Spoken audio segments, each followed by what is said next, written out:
After dedicating 35 years to building my event planning business from nothing, I finally had everything I dreamed of: a successful company, financial security, and a beautiful venue I secretly owned. Then my son told me I was too old and outdated to attend his wedding, never realizing I was the owner of the exclusive location he desperately wanted to book. My name is Eleanor Sullivan, and at 62, I thought I'd seen everything in the event planning business. I started with nothing but determination after my husband left me with a 3-year-old son, Thomas, and mountains of debt. Before we jump back in, tell us where you're tuning in from, and if this story touches you, make sure you're subscribed, because tomorrow I've saved something extra special for you. Those early years were a blur of 18-hour days, coordinating small parties during the day, while designing invitations at night, all while raising my son alone. I lived on coffee and determination, transforming a tiny home office into what would eventually become Sullivan Premier Events. Thomas grew up watching me build my business. As a little boy, he'd help me arrange flowers and fold napkins. As a teenager, he'd assist with setups on weekends for extra money. I always thought he was proud of what I'd accomplished, how I'd taken our broken little family and created something beautiful from the ashes. My success meant I could send him to the best schools, support his interests, and eventually help him establish his own marketing career. 5 years ago, when the historic Bellamy Estate went up for sale, a breathtaking property with manicured gardens and a restored 19th century mansion that would make the perfect event venue, I took the biggest financial risk of my life. The purchase nearly drained my retirement savings, but I knew it was a smart investment. I hired a management company to operate it under the name Bellamy Heritage Properties while I focused on my planning business. Few people knew I was the actual owner, and I preferred it that way. The arrangement gave me passive income while keeping my planning business separate. The Bellamy Estate quickly became the most sought-after wedding venue in the region. The waiting list stretched 2 years out, with couples willing to pay a premium for the elegant space and immaculate grounds. I took secret pride in visiting as a vendor and watching how my investment flourished. I planned to announce my ownership when I retired, perhaps passing it on to Thomas someday. When Thomas called to tell me he was engaged to Rebecca, a corporate attorney from a wealthy family, I was overjoyed. I immediately offered to plan their wedding. After all, what mother wouldn't want to use her lifetime of expertise to create a perfect day for her only child? I envisioned something elegant but personal, something that would honor their relationship, while showcasing my years of experience in creating memorable celebrations. "That's thoughtful, Mom," Thomas said hesitantly over the phone. "But Rebecca has very specific ideas. She's thinking of something more contemporary than your usual style." I brushed off the subtle criticism. "I've designed everything from traditional to ultra-modern events, honey. Just let me know what you're looking for. We'll discuss it and get back to you," he promised. Weeks passed, and I heard nothing about wedding plans. When I called to ask about dates or venues, Thomas would change the subject or say they were still deciding. I respected their space, but couldn't help feeling a growing distance. Thomas had always been my closest confidant, the one person who knew all my struggles and triumphs. Now he seemed to be keeping me at arm's length. Then came Rebecca's family dinner. Thomas insisted I attend to meet her parents, the distinguished Dr. and Mrs. Harrington. The evening at an upscale restaurant was tense from the start. Rebecca's mother assessed me with cool politeness, her eyes lingering on my practical jewelry and sensible shoes. Her father spoke almost exclusively about their family connections and social standing. "So you plan parties?" Mrs. Harrington asked, somehow, making my lifelong profession sound like a charming hobby. "Mom owns Sullivan Premier Events," Thomas interjected quickly. "She's done events for the governor and several celebrities." I appreciated his defense, but noticed how he emphasized my most prestigious clients, as though my worth needed to be proven to these people. The conversation shifted to wedding venues, and Rebecca brightened. "We've found the perfect place, the Bellamy Estate. It's absolutely exclusive. Everyone wants it, but it's nearly impossible to get a date." "The Bellamy?" I asked, keeping my expression neutral. "It's certainly beautiful." "We're on the waiting list," Thomas explained. "Rebecca has her heart set on it, so we're working every connection to try to secure a date next spring." "I might know someone who could help," I offered carefully. Mrs. Harrington's perfectly arched eyebrow rose. "Really? Who might that be?" Before I could answer, Rebecca laughed lightly. "No offense, Eleanor, but the Bellamy is extremely selective. They cater to a certain aesthetic. Very modern, very exclusive." The implication hung in the air. My connections couldn't possibly reach that high. I saw Thomas shift uncomfortably but remain silent. "I understand," I said, sipping my water. "Just thought I might help." The dinner continued with wedding talk that clearly excluded my input. They discussed photographers, florists, and caterers, all chosen without consulting me. I learned they'd hired a young celebrity wedding planner who specialized in innovative concepts and was apparently featured in several high-end magazines. As dessert arrived, Rebecca's mother turned to me with what seemed like genuine curiosity. "Will you be wearing mother-of-the-groom traditional attire, Eleanor? Or something more age-appropriate?" "I haven't given it much thought," I replied honestly. "Well, we should discuss it," she continued. "The wedding palette is very specific, and the photographer mentioned that certain colors don't photograph well on mature skin." I felt Thomas tense beside me, but again, he said nothing. The message was clear.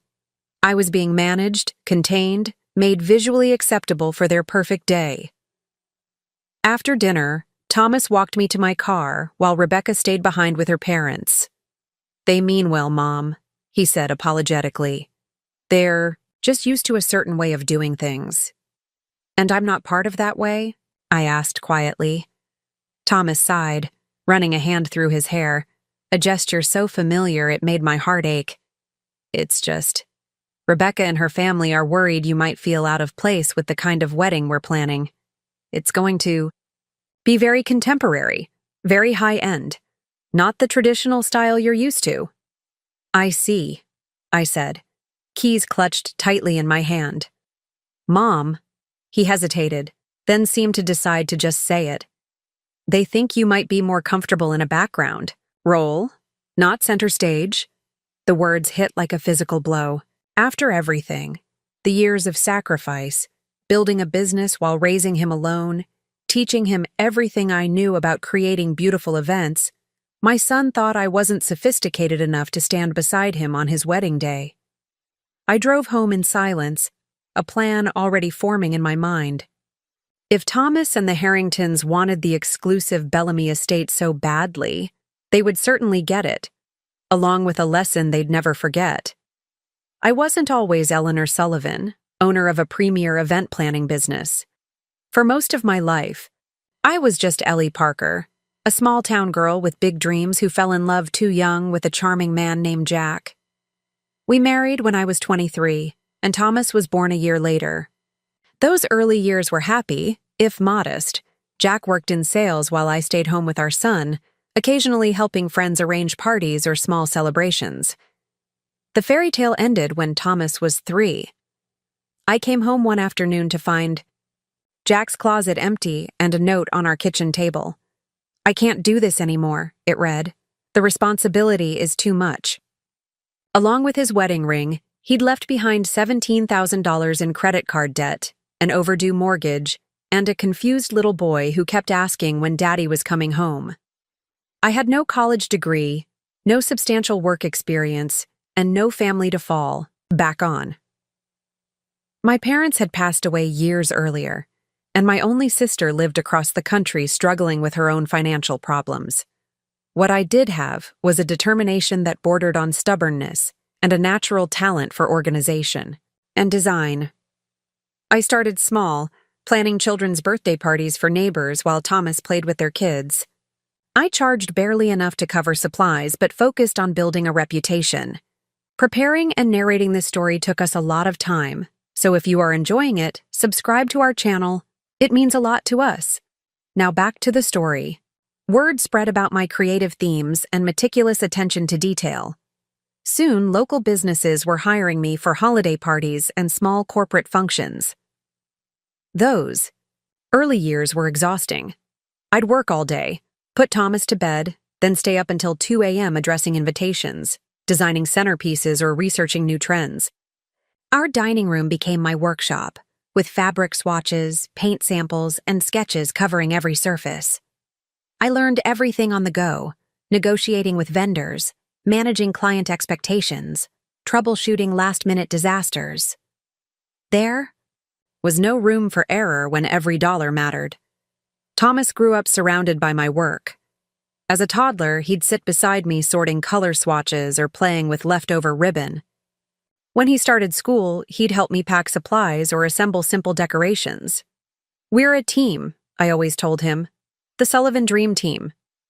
He'd beam with pride when people complimented my events, telling everyone, "My mom made that." By the time Thomas was 10, Sullivan Event Planning had grown enough to warrant a small storefront downtown. I hired my first employee, took out a business loan, and expanded from social gatherings to weddings and larger corporate events.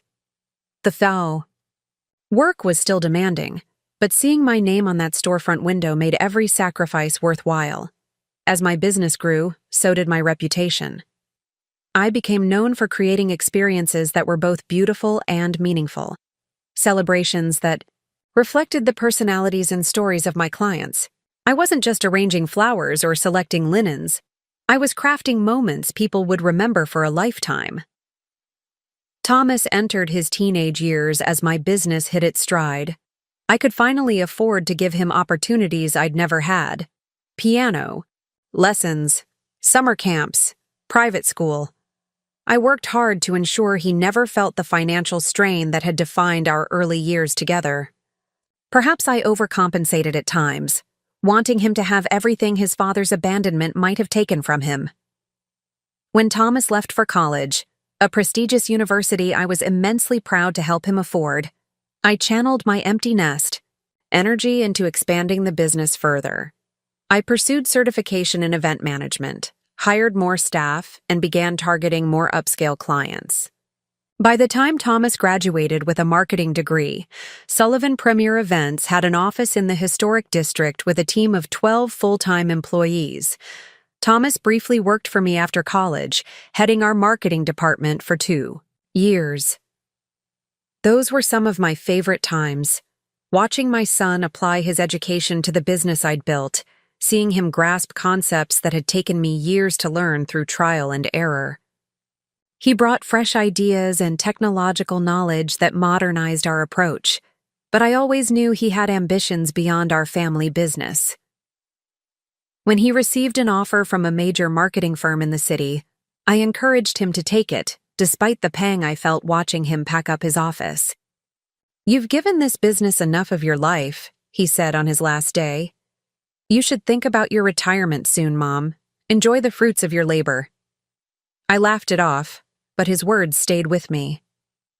I was in my late 50s then, with no concrete retirement plans. The business was successful, but I'd always reinvested profits into growth rather than building substantial personal savings. I needed something that would provide security for my future, an investment that aligned with my expertise. That's when the Bellamy Estate came on the market. The property had a storied history in our region, a magnificent mansion built in 1885 by a railroad tycoon, surrounded by 5 acres of formal gardens. It had fallen into disrepair under its previous owners, who had lacked the funds for proper maintenance.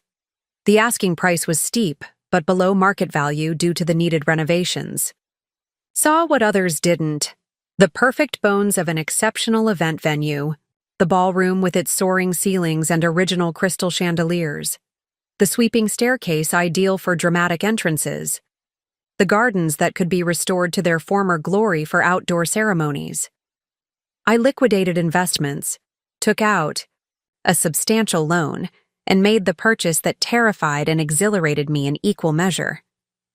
The renovation consumed the next year of my life. I worked closely with historical preservation experts, landscapers, and interior designers to restore the estate's grandeur while adding modern amenities. I kept my ownership quiet, establishing a separate LLC called Bellamy Heritage Properties, and hiring a management company to handle day-to-day operations. This arrangement allowed me to maintain my event planning business while developing the venue as an independent entity. When the Bellamy estate reopened, it quickly became the most sought-after venue in the region. Its exclusivity was part of its appeal. Limited availability, premium pricing, and a reputation for unparalleled elegance attracted a high-end clientele. I took immense pride in what I'd created, though few knew it was my vision behind the restoration. I'd planned to reveal my ownership eventually, perhaps when I scaled back my involvement with Sullivan Premier Events. I thought Thomas would be proud of this achievement, a testament to my business acumen and an investment that could eventually become part of his inheritance. Now, sitting in my car after that disastrous dinner with the Harringtons, I wondered if I'd been fooling myself. The son who once proudly told everyone about his mother's creations now seemed embarrassed by my very presence. The child who grew up as my partner in building a business now saw me as outdated, a potential embarrassment at his wedding. As I drove home through the darkened streets, one thought crystallized in my mind. Thomas and his future in-laws would get their wedding at the exclusive Bellamy estate, but it would happen on my terms, and with a revelation they never saw coming. Week after the uncomfortable dinner with the Harringtons, I received an invitation to Sunday brunch at Thomas and Rebecca's apartment. The invitation, a formal text message rather than Thomas's usual casual call, felt oddly stiff, but I was eager to repair whatever damage had been done at dinner. Perhaps they wanted to discuss their wedding plans after all. I arrived promptly, at 11, carrying a basket of freshly baked scones from Thomas's favorite bakery. Rebecca answered the door in a crisp white blouse and tailored pants, her face composed in what I'd come to recognize as her professional smile. "Eleanor, right. On time," she said, accepting the basket with a brief nod. "Thomas is just finishing up a call. Come in." Their apartment reflected Rebecca's minimalist aesthetic. Clean lines, neutral colors, and carefully curated decor that looked straight from a design magazine. No family photos, no personal mementos, just tasteful artwork and strategically placed books that appeared more decorative than read. "Beautiful flowers," I commented, gesturing to an elaborate arrangement on the dining table. "From my mother," Rebecca replied. "She has them delivered weekly. She believes fresh flowers are essential to a well-maintained home." I nodded, thinking of the wildflower garden behind my house that provided blooms for my kitchen table most of the year. Different approaches to the same appreciation. Thomas emerged from the home office, greeting me with a quick hug. "Mom, glad you could make it. Coffee?" The three of us settled at their dining table, where Rebecca had arranged a picture-perfect brunch, avocado toast, fruit parfait, and something that looked like a quinoa bowl. Nothing like the hearty Sunday breakfasts Thomas had grown up with. After a few minutes of polite small talk about work and weather, Rebecca placed her napkin beside her barely touched parfait and straightened in her chair. "Eleanor, we wanted to speak with you about the wedding." The formal tone of her voice put me instantly on alert. "We've managed to make some progress with the Bellamy estate," Thomas continued. "Rebecca's father knows someone on the board of the historical society that consults with the property." "That's wonderful," I said carefully, sipping my coffee. "We're hoping to secure a date next June," Rebecca added. "It's not confirmed yet, but it looks promising." I nodded, wondering when they would get to the real purpose of this brunch. Thomas cleared his throat. "The thing is, Mom, the Bellamy has a very specific aesthetic. Our wedding planner, Zara, has designed a concept that works perfectly with the venue's architecture and gardens. It's very contemporary, very curated. I'm sure it will be beautiful, I offered. The grounds there are perfect for a June wedding. Rebecca leaned forward slightly. Eleanor, we've been thinking about the best way for you to be involved. Given your experience with more traditional events, we're concerned you might feel out of place in the planning process. I set my coffee cup down with deliberate care. What exactly are you trying to say, Rebecca? Thomas jumped in, his words coming quickly. What we mean is that Zara has a very specific vision, and too many cooks in the kitchen might complicate things. We thought you'd be more comfortable enjoying the day as a guest rather than feeling responsible for any of the planning details. I see, I said, though I didn't. Not yet. That's fine. I'm happy to simply attend and celebrate with you, Rebecca. And Thomas exchanged a glance that made my stomach tighten. There's one more thing, Thomas said, not quite meeting my eyes. The wedding is going to be featured in Modern Luxury Weddings magazine.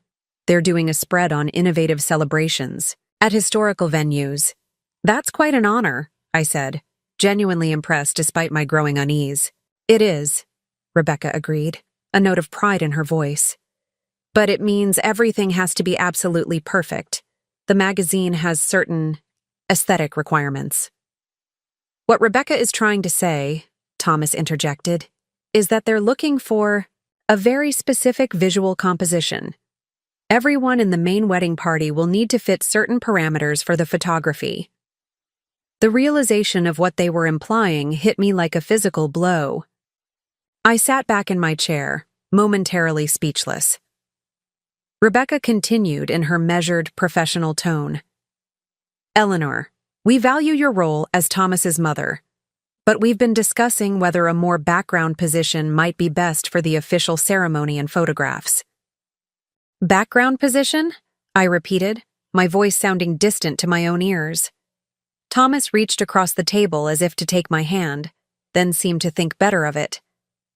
Mom, you know I want you there, but this spread could be huge for Rebecca's career at the law firm, and for my marketing portfolio too. The aesthetic consistency is important for the magazine. What Thomas means, Rebecca clarified, is that we're curating a very youthful, modern wedding party aesthetic. The bridesmaids are all under 35, and the groomsmen as well. For the magazine spread, we need a certain cohesive look. You're saying I'm too old to be visibly part of my only son's wedding, I stated flatly. Rebecca flinched slightly at my directness. That's exactly what you're saying, I interrupted, my voice calm despite the emotional storm building inside me. You think I don't fit your aesthetic because of my age? Thomas looked pained. Mom, it's not personal. It's just... What, Thomas? Just business? Just aesthetics? Just your future mother-in-law's preference? Each question landed like a stone between us. It's about creating a cohesive visual narrative, Rebecca explained in her lawyer voice. My parents understand. This, too. They'll be acknowledged in the program and seated prominently, but they won't be in the main photography composition either. At least they get seats, I said quietly. Thomas winced. Mom, of course you'll have a seat. You'll be seated in the family section. You'll attend the reception. You just won't be standing at the altar or in the main photo series. I looked at my son, the boy I'd raised alone, the young man I'd sacrificed everything for, and barely recognized him. Somewhere along the way, the values I thought I'd instilled had been replaced by concerns about appearances and social climbing. Let me understand correctly, I said, my voice steady despite my breaking heart. You want me to attend my only child's wedding as essentially a background extra, to sit quietly in the audience while pretending I'm not being deliberately hidden because I might ruin your magazine spread with my wrinkles and gray hair. You're taking this too personally, Rebecca said with a frown. It's about the visual aesthetic, not about you specifically. I stood up, placing my napkin neatly beside my plate. I think we're done here. Mom, please, Thomas said, standing as well. We still want you there. This is just about the official photos and ceremony positioning. I looked at him for a long moment. You know, Thomas, I've spent my entire career helping people create meaningful celebrations, moments that honor relationships and mark significant milestones. Not once in 35 years have I ever advised a client to hide their mother because she might not be photogenic enough. That's not fair, he protested. This is different. Yes, I agreed sadly. It is different, because I never thought my own son would value a magazine spread over my dignity. I walked to the door, pausing with my hand on the knob. You should know that I do have connections at the Bellamy estate. Quite good ones, actually. I'll make a call and help you secure your date. Relief washed over Thomas's face. Really? You'd do that? The fact that he could still ask for my help after what had just transpired told me everything I needed to know about how far we'd drifted apart. Of course, I said. You're my son. That hasn't changed, even if everything else has. As I left their apartment and stepped into the bright Sunday morning, I felt strangely calm amid the heartbreak. The decision I'd been wavering about for months suddenly crystallized with perfect clarity. It was time for the owner of the Bellamy estate to make her identity known, just not quite yet. First, Thomas and the Harringtons would learn exactly what they were asking for. The drive home from Thomas and Rebecca's apartment stretched longer than its usual 20 minutes. Every traffic light seemed determined to stop me, forcing moments of stillness where memories flooded in unchecked. Thomas at 7, proudly helping me arrange flowers for his teacher's retirement party. Thomas at 16, staying up until midnight to help me finish an elaborate wedding cake when my assistant called in sick. Thomas at 22, giving a heartfelt toast at my 50th birthday party, calling me his hero. Where had that son gone? When had he transformed into someone who could so casually dismiss me as an embarrassment? I pulled into my driveway, noticing absently that the azaleas needed pruning. Inside, I kicked off my shoes and moved through my comfortable, lived-in home, so different from the sterile perfection of Rebecca and Thomas's apartment. Here were photos documenting our life together, handmade quilts from my mother, books read and loved rather than chosen for their spine color. Sitting at my kitchen table, I called Diane, my closest friend and the operations manager at Sullivan Premier Events. "How was brunch?" she asked after our hellos. "Educational," I replied, the word bitter on my tongue. I recounted the conversation, my voice remaining steady even as I described being deemed too old for proper inclusion in my son's wedding. "Those entitled little—" Diane began, then caught herself. "I'm sorry, Ellie. That's unbelievably hurtful." "The worst part was how reasonable they thought they were being," I said, like they deserved credit for allowing me to attend at all. "What are you going to do?" I sighed, running a hand through my silver-streaked hair. "I promised I'd help them secure the Bellamy. And I will. Just not quite in the way they expect." "You're going to tell them you own it?" "Eventually. But first, I think they need to understand exactly what they're asking for." A plan was forming, something between a lesson and a revelation. Thomas has forgotten some important things about respect and family, about what matters more than appearances. "Be careful, Ellie," Diane cautioned. "You don't want to damage your relationship with him permanently." "I think they're doing that just fine without my help," I replied, more sharply than intended. After a pause, I added, "I won't be vindictive, Di, but I won't be invisible either." After hanging up, I opened my laptop and checked my email. Among the usual business correspondence was a message from Martin Reynolds, the manager I'd hired to run the Bellamy estate. Our quarterly review meeting was scheduled for tomorrow afternoon. Perfect timing. Later that evening, my phone buzzed with a text from Thomas. "Thanks for understanding today, Mom. Rebecca's already feeling better about things. We really appreciate your help with the Bellamy connection." No apology. No acknowledgement of how hurtful their request had been. Just gratitude that I was falling in line with their plans. I didn't respond. Monday morning, I arrived at my office, earlier than usual, reviewing financial reports before my staff arrived. Sullivan Premier Events was thriving, with bookings secured through the next 18 months. I'd built something remarkable from nothing, a fact that seemed to impress everyone except my own son. Diane arrived bearing coffee and concern. "You look like you didn't sleep."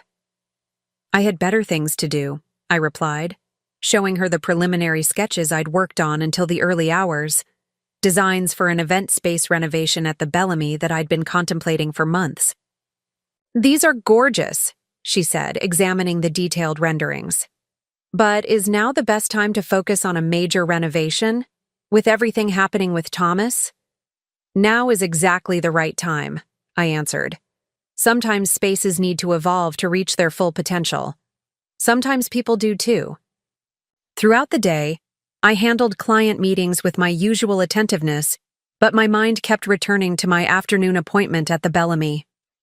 By 3 o'clock, I was pulling into the estate's elegant circular driveway, admiring, as always, the graceful facade of the mansion and the immaculate gardens surrounding it. Martin met me in the main office, a converted library that retained its original mahogany shelving and leather furniture. "Mrs. Sullivan, always a pleasure," he greeted me, ever professional despite our 5 years of working together. "I've prepared the quarterly reports as requested." "Thank you, Martin. Before we get to those, I'd like to discuss some changes." His eyebrows rose slightly. "Changes to the property?" "No, to our operating procedures. I understand you've received an inquiry about a wedding booking next June. The couple is Thomas Sullivan and Rebecca Harrington." Martin consulted his tablet. "Yes, they're on our waiting list. Miss Harrington's father has been quite persistent, mentioning his connections to the Historical Society." I smiled thinly. "I'm sure he has. I'd like that booking to be approved, but with some special conditions." "Special conditions?" Martin looked appropriately confused. "Yes.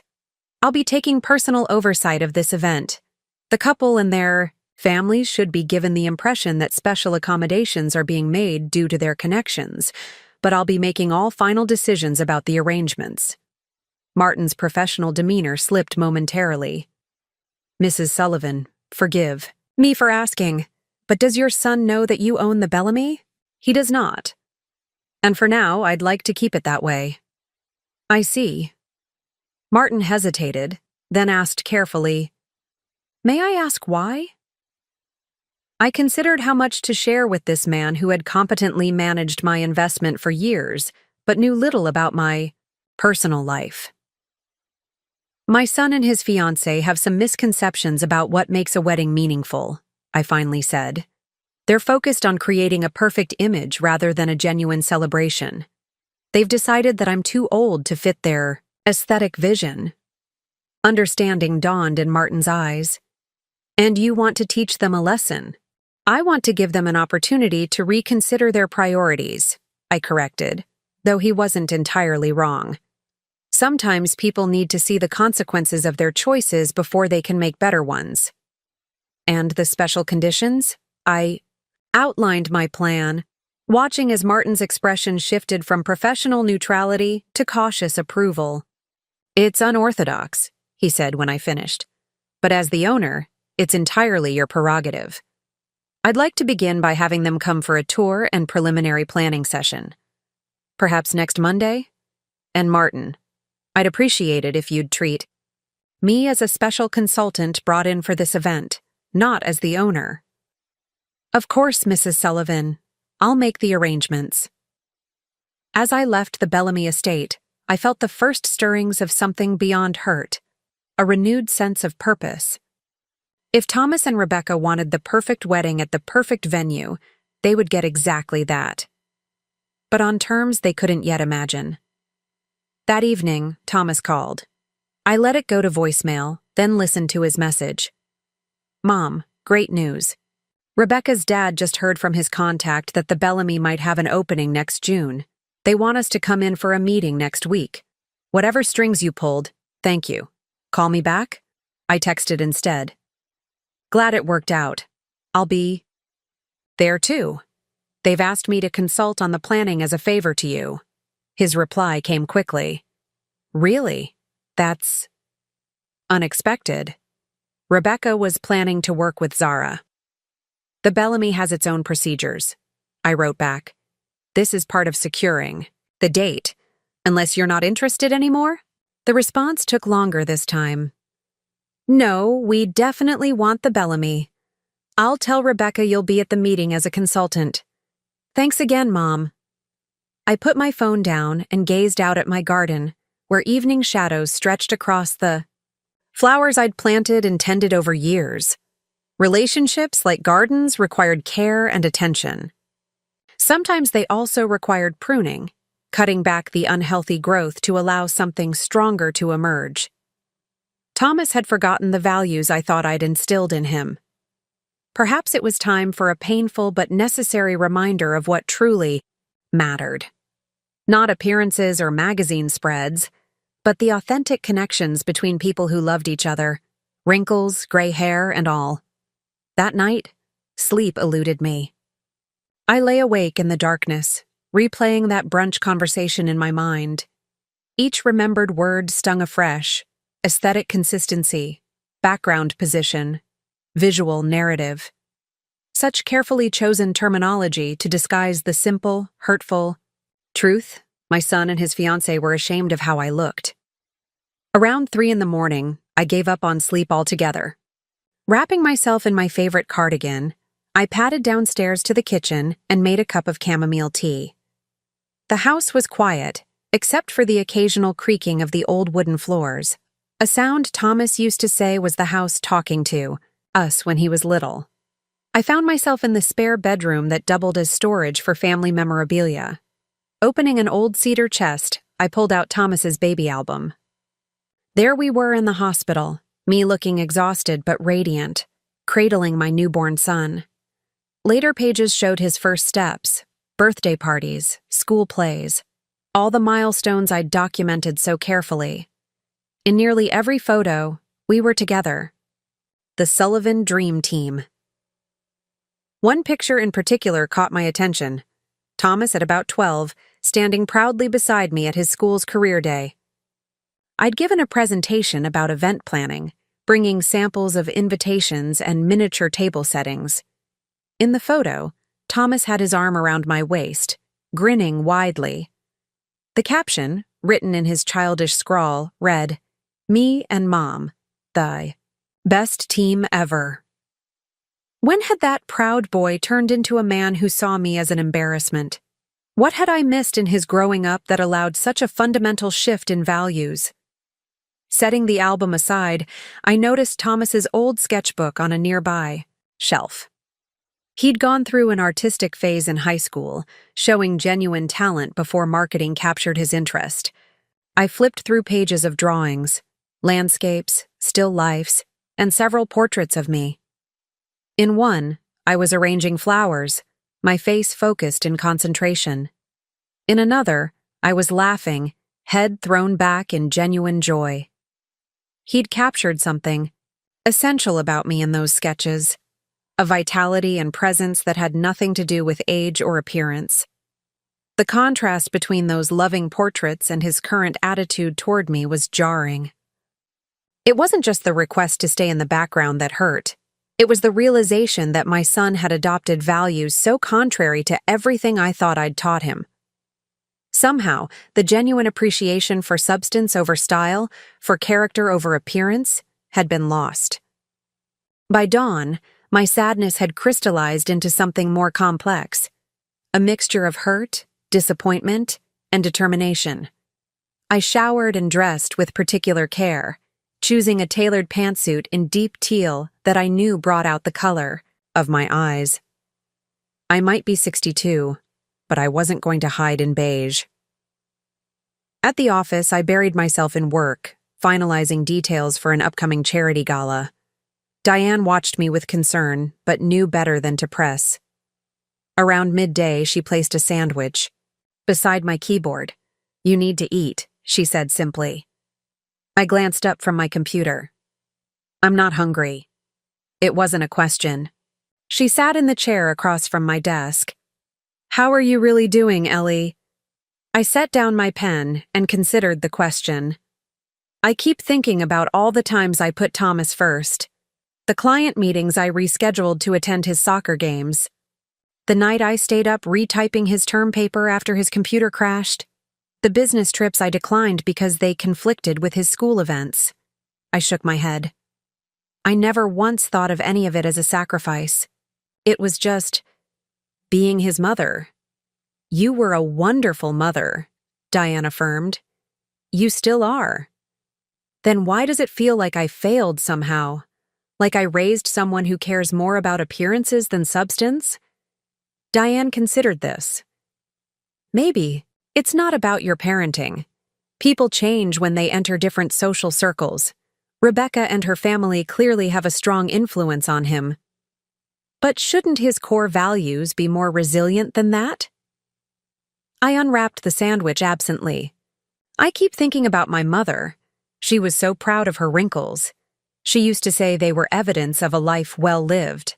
Laugh lines from joy, worry lines from caring deeply. Your mother was a wise woman. She would be so disappointed in Thomas right now. The realization brought fresh pain. And in me, for raising someone who could be so shallow. "Don't do that to yourself, Ellie." Diane's voice was firm. "Thomas is an adult making his own choices. And this plan of yours, it's not just about getting back at him, is it?" I met her gaze directly. "No, it's about helping him remember who he is, who we were together.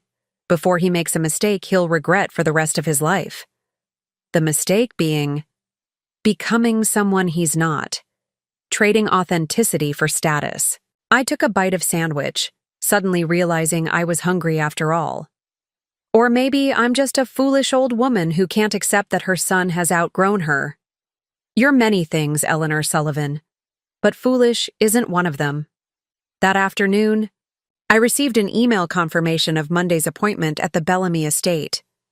Martin had copied Thomas and Rebecca, along with Rebecca's parents, writing that the estate was pleased to accommodate this special consultation regarding a potential June booking. He'd added that Mrs. Sullivan will be joining as a professional, courtesy, given her extensive experience with the venue. Minutes later, my phone rang. Rebecca. "Eleanor," she began without preamble, "we received the email about Monday's meeting at the Bellamy. Thomas mentioned you'd be there as some sort of consultant." "That's right," I confirmed, keeping my tone pleasantly professional.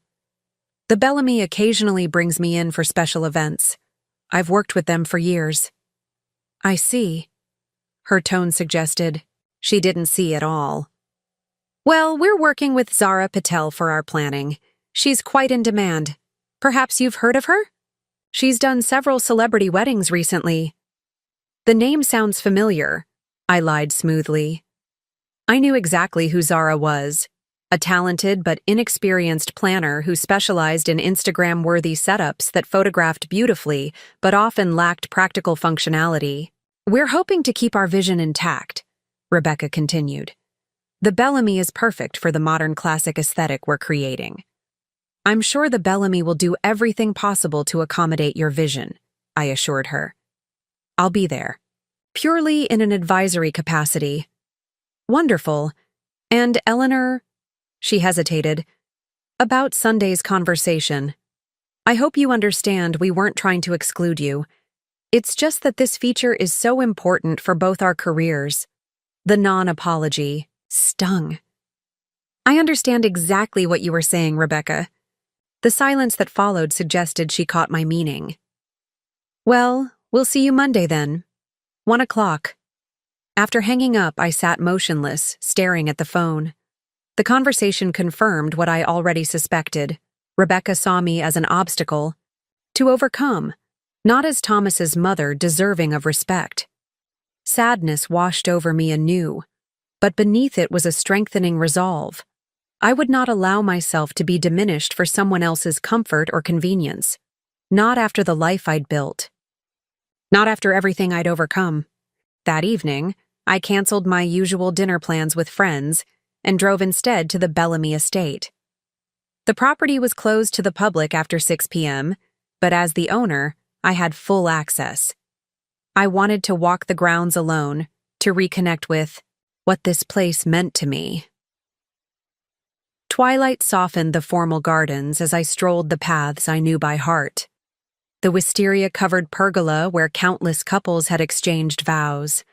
The reflecting pool where floating candles created magic on summer evenings. The rose garden I'd restored using varieties documented in the estate's original landscape plans. Every corner of this property held my vision, my decisions, my investment of both money and care. Like my business, like my son, the Bellamy represented a dream I'd nurtured into reality. I'd never expected gratitude from a building, of course, but I had expected it from my son. Standing on the terrace overlooking the gardens, I made a decision. I would not be playing the role of consultant on Monday. It was time for Eleanor Sullivan, owner of the Bellamy estate, to make her first official appearance. The revelation might shock Thomas. It might enrage Rebecca and her status-conscious parents. But pretending to be less than I was, that was a compromise I was no longer willing to make. Not for a magazine spread, not for social climbing. Not even for my son's momentary comfort.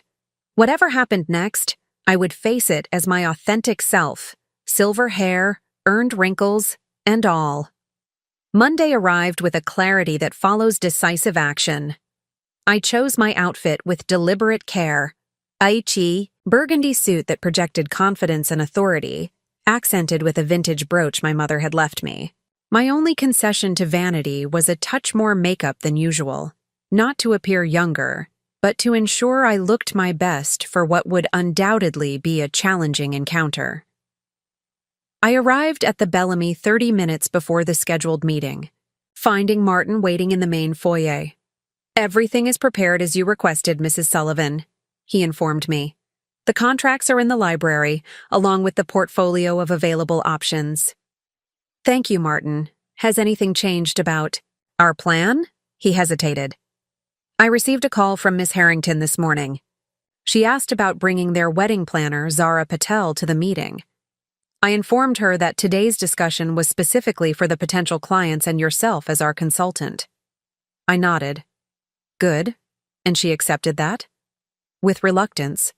She also inquired about who would have final authority on design decisions for their event." "And what did you tell her?" Martin's professional demeanor cracked slightly with a small smile. I explained that while the Bellamy values creative collaboration, certain aspects of the property are subject to management approval for historical preservation reasons. "Perfect. Any word from Thomas directly?" "No, Mrs. Sullivan."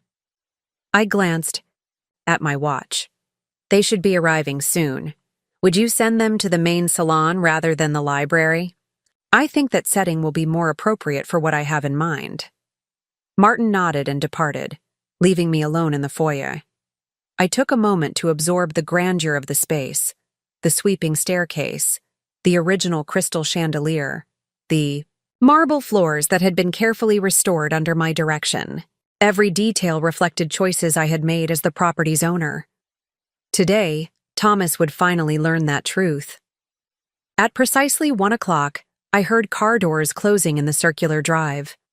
I moved to the salon, taking a seat in one of the antique chairs positioned to face the entrance. Through the tall windows, I could see Thomas emerging from his car, followed by Rebecca and her parents. They paused to admire the facade of the mansion, Rebecca pointing excitedly at architectural details while her father nodded approvingly. Martin greeted them at the door with perfect professional courtesy, his voice carrying down the hallway as he welcomed them to the Bellamy estate. I heard Rebecca's mother commenting on the exquisite preservation of the original features. If only she knew who had supervised every aspect of that preservation. When Martin led them into the salon, I stood to greet them. Thomas smiled briefly at me before turning his attention to Martin, clearly expecting him to lead the discussion. Rebecca nodded coolly in my direction, while her parents regarded me with polite curiosity. "Welcome to the Bellamy Estate," Martin began. "We're delighted you're considering our venue for your special day. Before we discuss the specifics of your event, there's someone I believe you should meet properly." He gestured toward me. "While Mrs. Sullivan has been introduced as a consultant, her actual role is somewhat more significant." Thomas's eyes darted to me, confusion evident in his expression. "Mrs. Sullivan is in fact the owner of the Bellamy Estate," Martin continued smoothly. "She purchased the property 5 years ago and personally oversaw its restoration and conversion into the premier event venue it is today." The silence that followed was absolute. Thomas stared at me, his face draining of color as understanding dawned. Rebecca's perfectly maintained composure slipped momentarily, her mouth forming a small O of surprise. Her parents exchanged rapid glances, reassessing me with newfound interest. "Mom?" Thomas finally managed. "You own this place?" I met his gaze directly. "Yes, Thomas, I do." "But how? When? Why didn't you tell me?" "I purchased it as an investment for my retirement," I explained, keeping my voice level. "The restoration was completed 3 years ago. As for why I didn't tell you, initially I wanted to establish the venue's reputation independently of Sullivan Premier Events. More recently," I paused, letting the implication hang in the air between us. Rebecca recovered first, her legal training evident in how quickly she adjusted to this new reality. "This is quite a surprise, Eleanor. When Thomas said you had connections here, we had no idea the connection was so direct." "Yes," I agreed pleasantly. "Quite direct indeed." Mr. Harrington stepped forward, hand extended, his entire demeanor transformed. "Mrs. Sullivan, this is truly remarkable. The work you've done with this property is extraordinary. We had no idea we were in the presence of such a successful businesswoman." The sudden shift from dismissive tolerance to fawning respect would have been amusing if it weren't so transparently self-serving. I accepted his handshake with cool politeness. "Thank you, Mr. Harrington. The Bellamy has been a labor of love." "Please call me Richard," he insisted, now all charm. "And this is my wife, Margaret." Margaret Harrington had recovered her composure as well, though her smile didn't quite reach her eyes. "Eleanor, what a clever investment. You must tell us how you managed to acquire such a prestigious property." "Perhaps another time," I replied, turning to Martin. "Would you mind bringing the portfolio and contracts from the library? I believe we're ready to discuss specifics now." As Martin left to retrieve the materials, an uncomfortable silence fell over the room. Thomas hadn't moved or spoken since the revelation, his face a mask of conflicted emotions. "Why don't we all sit down?" I suggested, gesturing to the seating arrangement. "We have quite a bit to discuss regarding your wedding plans."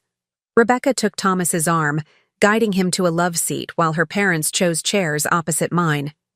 The power dynamic in the room had shifted palpably, and everyone except Thomas seemed to be rapidly recalculating their approach. When Martin returned with the materials, I began the discussion as I would with any potential clients. "As you know, the Bellamy Estate is in high demand, particularly for the June date you're interested in. However, given the circumstances, I've set that date aside pending our discussion today." "That's extremely generous," Richard Harrington said with newfound deference. "We're grateful for your consideration." I nodded acknowledgement, but focused on Thomas, who still hadn't spoken. "The Bellamy offers several different wedding packages. Each can be customized to reflect the couple's preferences while respecting the historical integrity of the property." "Our wedding planner Zara had some specific ideas," Rebecca began. "I'm familiar with Zara's work," I interrupted gently.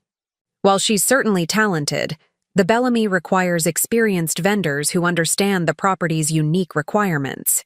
We maintain a list of approved planners who have demonstrated their ability to work within our guidelines. Rebecca's carefully plucked eyebrows drew together. Is Zara not on that list? I'm afraid not, I replied. But I'd be happy to provide recommendations for planners who are. Perhaps, Margaret Harrington interjected smoothly.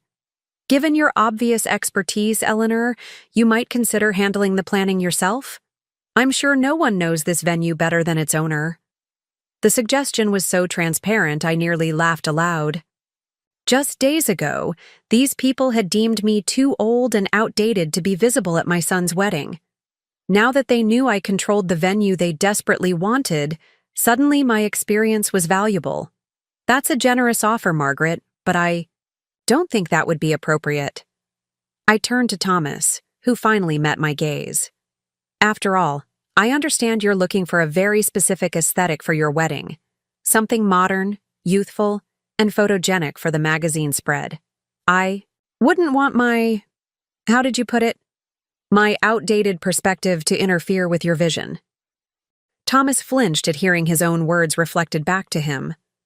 Mom, I should also mention, I continued, not yet ready to let him speak, that, as the venue owner, I do have certain non-negotiable requirements for events held here.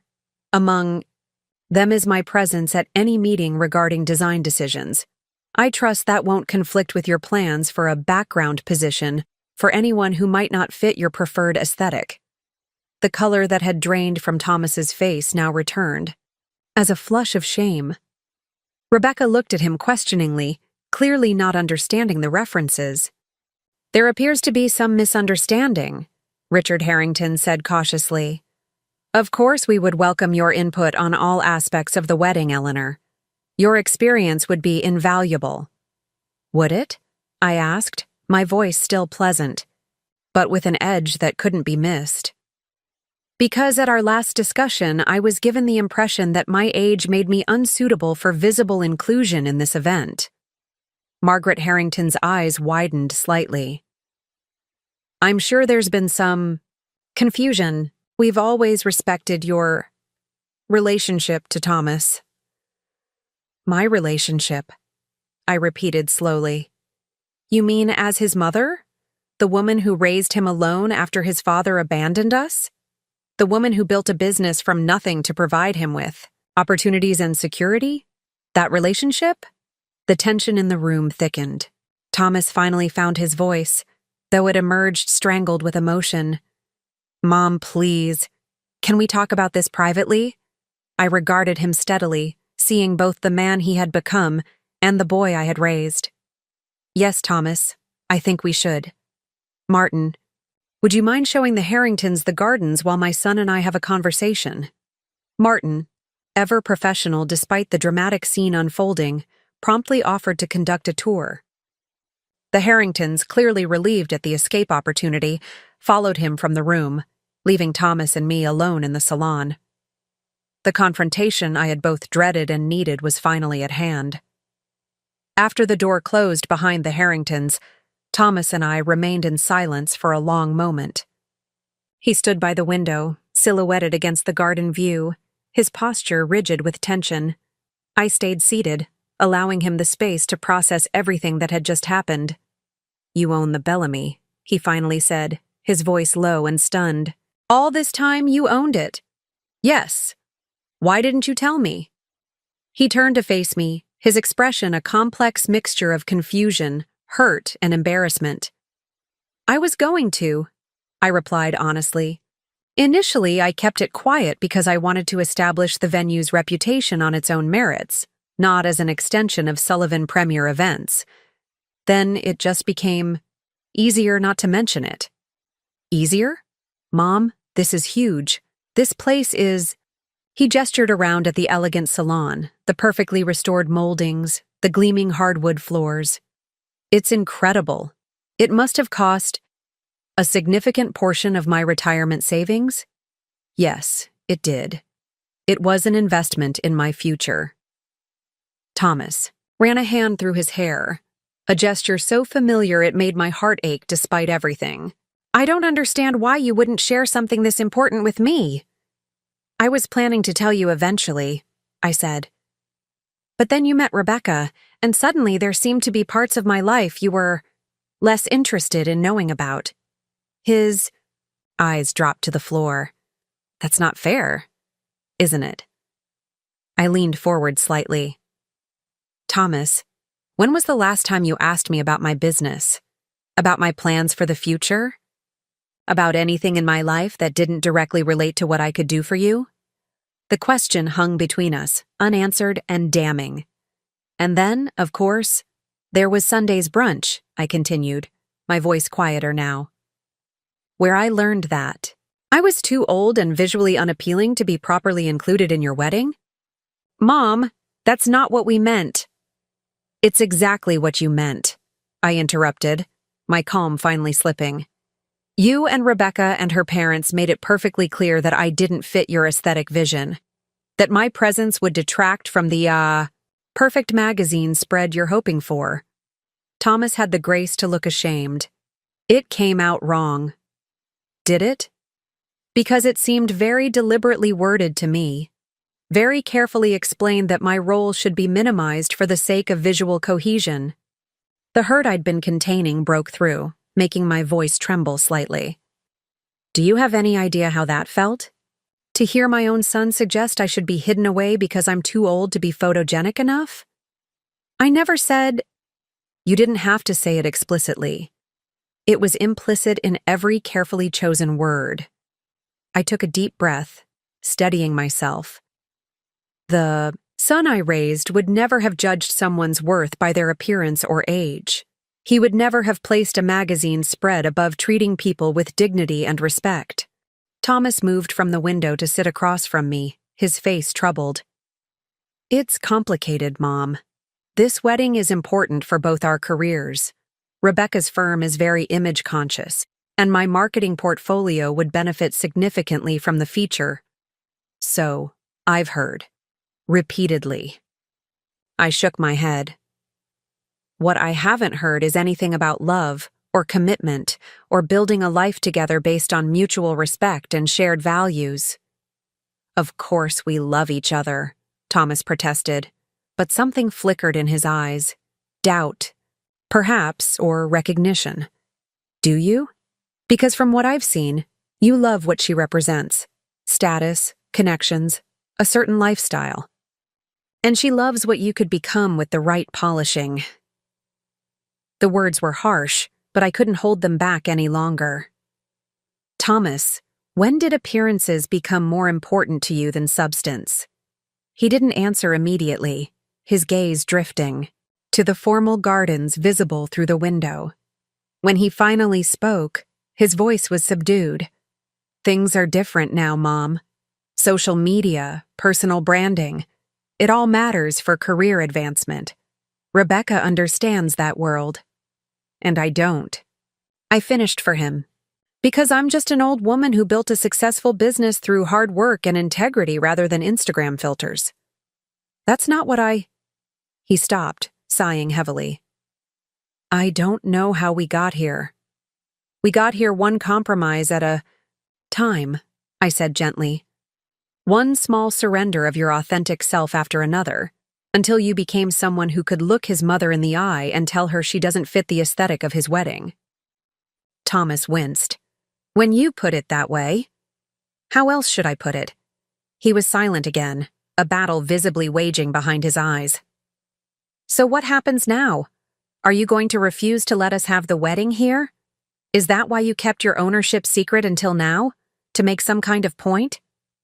The accusation stung, but I understood it came from his own shame. No, Thomas.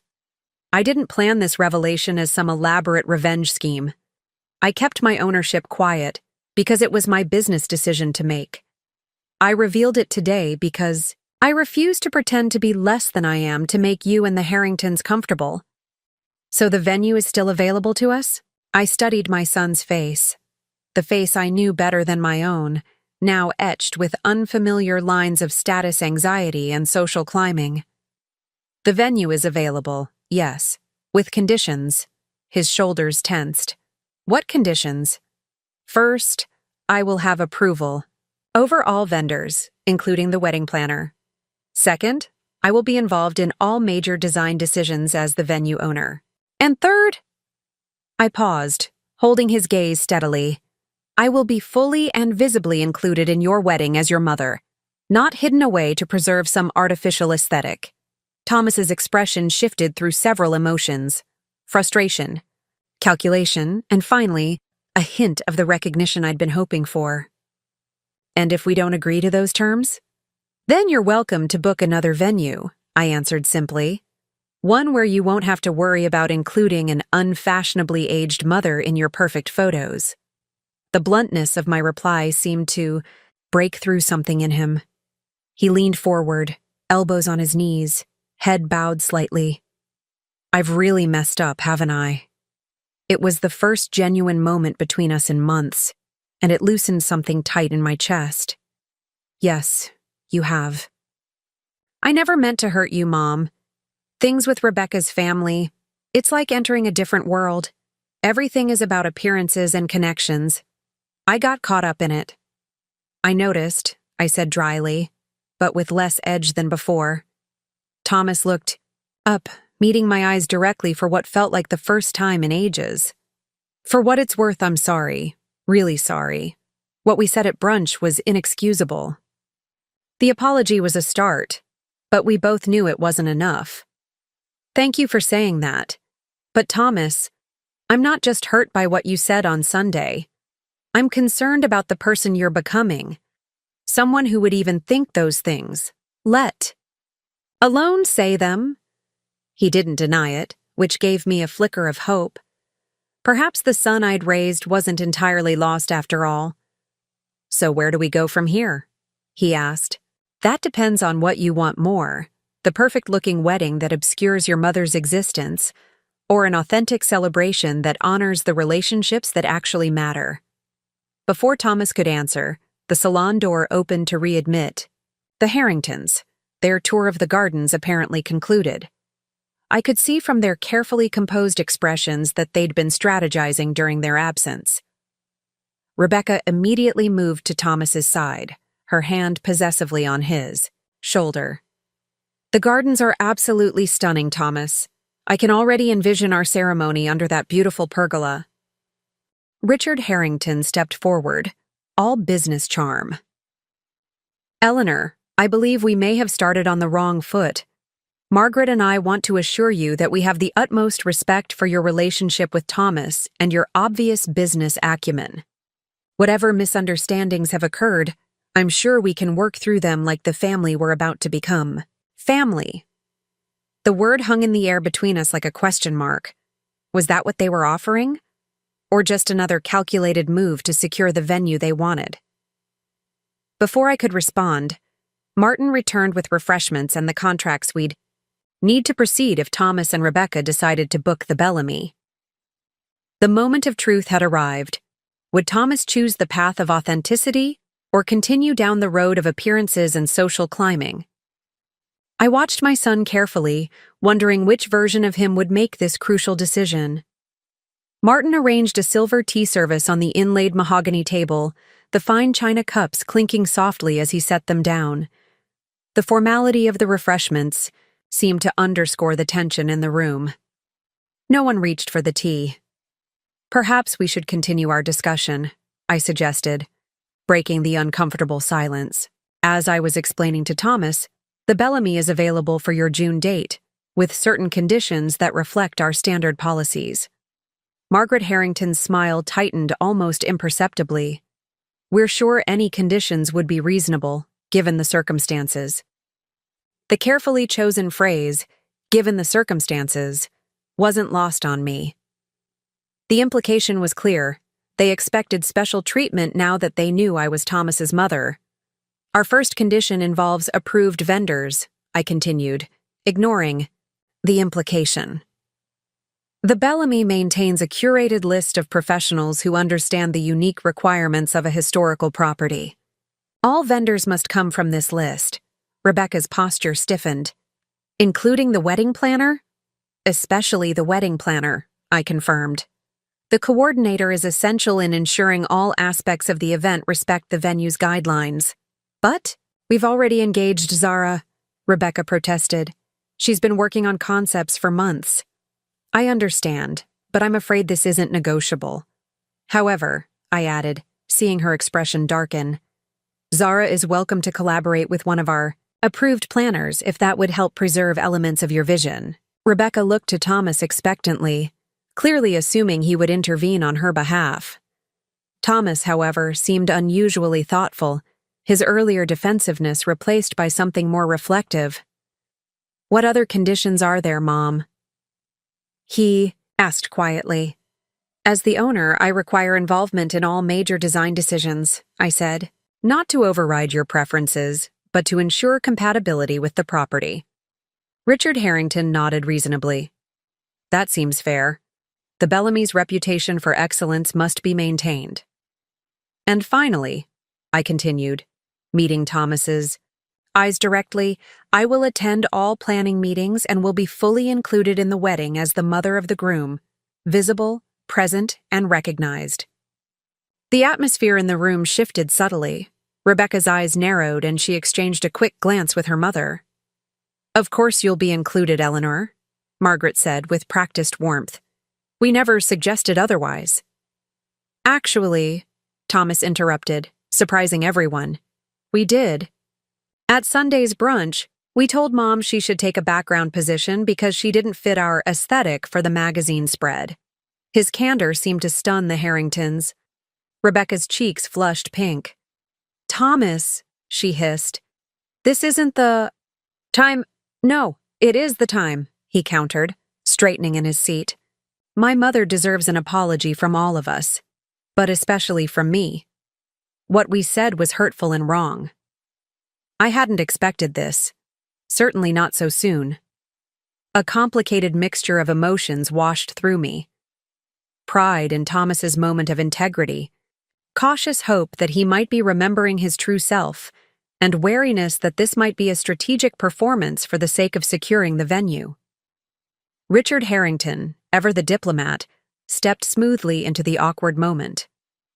If there have been any misunderstandings or insensitivities on our part, Eleanor, we sincerely apologize. Of course, you should be prominently included in your son's wedding. Perhaps in our enthusiasm for the magazine feature, we became too focused on superficial aspects. It was a masterful non-apology, acknowledging misunderstandings without admitting actual wrongdoing, while subtly shifting blame to the magazine's requirements rather than their own prejudices. Thank you, Richard, I replied neutrally. I appreciate your clarification. Rebecca, less practiced in the art of diplomatic evasion than her father, couldn't contain her frustration. This is becoming unnecessarily complicated. We simply want to create a beautiful wedding that reflects our tastes and enhances our professional image. Is that so unreasonable? There's nothing unreasonable about wanting a beautiful wedding, I agreed. What's unreasonable is treating people as accessories to be displayed or hidden based on how well they complement your color scheme. Thomas winced at the directness of my response but didn't contradict it. I think we're getting off track, Margaret interjected smoothly. We all want the same thing, a wonderful celebration for Thomas and Rebecca. The Bellamy is clearly the perfect setting, and now that we understand the family connection, I'm sure we can work together harmoniously. Her artificial pleasantness grated on me. To be clear, Mrs. Harrington, the family connection doesn't change the Bellamy's policies. The conditions I've outlined apply to all events held here, regardless of who is hosting them. Of course, she replied, her smile never wavering. We wouldn't expect special treatment. The blatant dishonesty of this statement hung in the air between us. Of course they expected special treatment. They'd been angling for it from the moment they learned I owned the venue. Martin, sensing the mounting tension, intervened with perfect professional timing. Perhaps this would be a good moment to review. The contract details? The June date requires a 50% deposit to secure. with the balance due 60 days before the event. Rebecca brightened at this shift to practical matters. Yes, let's discuss the details. Daddy will be handling the financial arrangements, of course. Actually, Thomas said, I'd like to contribute to the costs as well. It's our wedding, after all. This statement earned him a sharp look from Rebecca that spoke volumes about previously arranged financial expectations. Martin opened the contract folder. The base fee for a Saturday in June is $45,000, which includes exclusive use of the property for 12 hours, basic staffing, tables and chairs, and standard lighting packages. Richard Harrington nodded, seemingly untroubled by the figure. And additional services? Catering, floral, entertainment? Those are contracted separately with approved vendors, Martin explained. The Bellamy requires a minimum catering package of $200 per guest, and we recommend allocating at least $15,000 for floral designs appropriate to the space. As Martin continued outlining costs, I watched Rebecca whispering intently to Thomas, her expression increasingly agitated. Thomas responded with short, hushed replies, his jaw tightening visibly. The conflict that had begun so personally between Thomas and me was now expanding to include his relationship with Rebecca, exactly what I had feared and hoped to avoid. Yet I couldn't help feeling that this tension was revealing important truths that needed to surface before marriage, not after. One additional policy to note, I interjected when Martin paused, is our approach to media coverage. While we allow photography and limited videography, we maintain approval rights over all images used in publications, including magazines. Rebecca's head snapped up. That would interfere with our arrangement with Modern Luxury Weddings. They require complete editorial control. I'm afraid that's not negotiable, I replied calmly. The Bellamy's reputation and presentation are essential to our business model. But the magazine spread is a centerpiece of our planning, she protested. It's why we selected the Bellamy in the first place, for the prestige and exposure. Her admission was telling. They'd chosen the venue not for its beauty or meaning, but for how it would photograph and what it would communicate about their social status. Thomas was watching me closely, his expression unreadable. Is there room for compromise on this point, Mom? We can certainly discuss parameters that might satisfy both parties, I conceded. But I won't sacrifice the Bellamy standards for a photo shoot. Rebecca stood abruptly. I need to make a call. Excuse me for a moment. She left the salon, her heels clicking sharply on the marble floor of the foyer beyond. An uncomfortable silence descended in her absence. Perhaps we should take a short break, Margaret suggested with forced brightness. Richard, why don't we explore that lovely library we passed earlier? After the Harringtons departed, Thomas and I were alone again, the half-empty teacups and open contract creating an oddly intimate tableau between us. You're not making this easy, he said quietly. Did you expect me to? Honestly, part of me did. He sighed, running a hand through his hair. The rest of me knows I don't deserve any concessions after how I've acted. I studied my son's face, trying to separate the authentic Thomas from the person he'd been pretending to be. Is this wedding what you truly want, Thomas? Not just the venue or the magazine spread, but marrying Rebecca, joining her family, building a life on their terms? His hesitation spoke volumes. I love her, he finally said, but the declaration sounded more like a reminder to himself than a confident assertion. That doesn't answer my question. Before he could respond, Rebecca returned, her expression triumphant. I spoke with my contact at the magazine. They're willing to share approval rights for images if we can guarantee certain aesthetic elements remain intact. Which elements? I asked. The modern, youthful composition we discussed. She replied smoothly.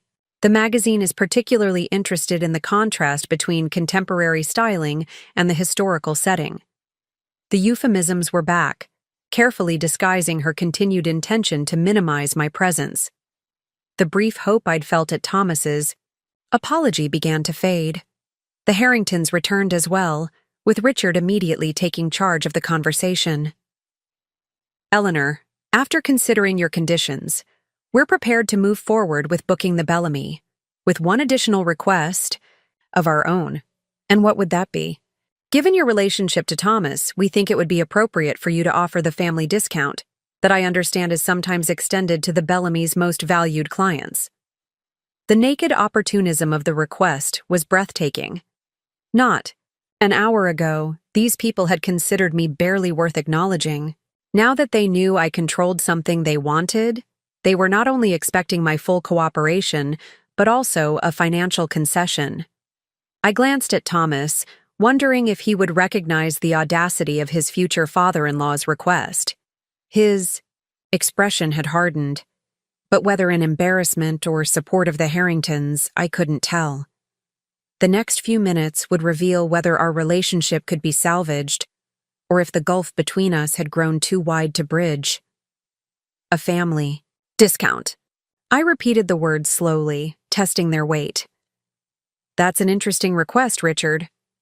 It's quite standard practice, he replied with the easy confidence of a man accustomed to getting his way. Professional courtesy, especially given the circumstances.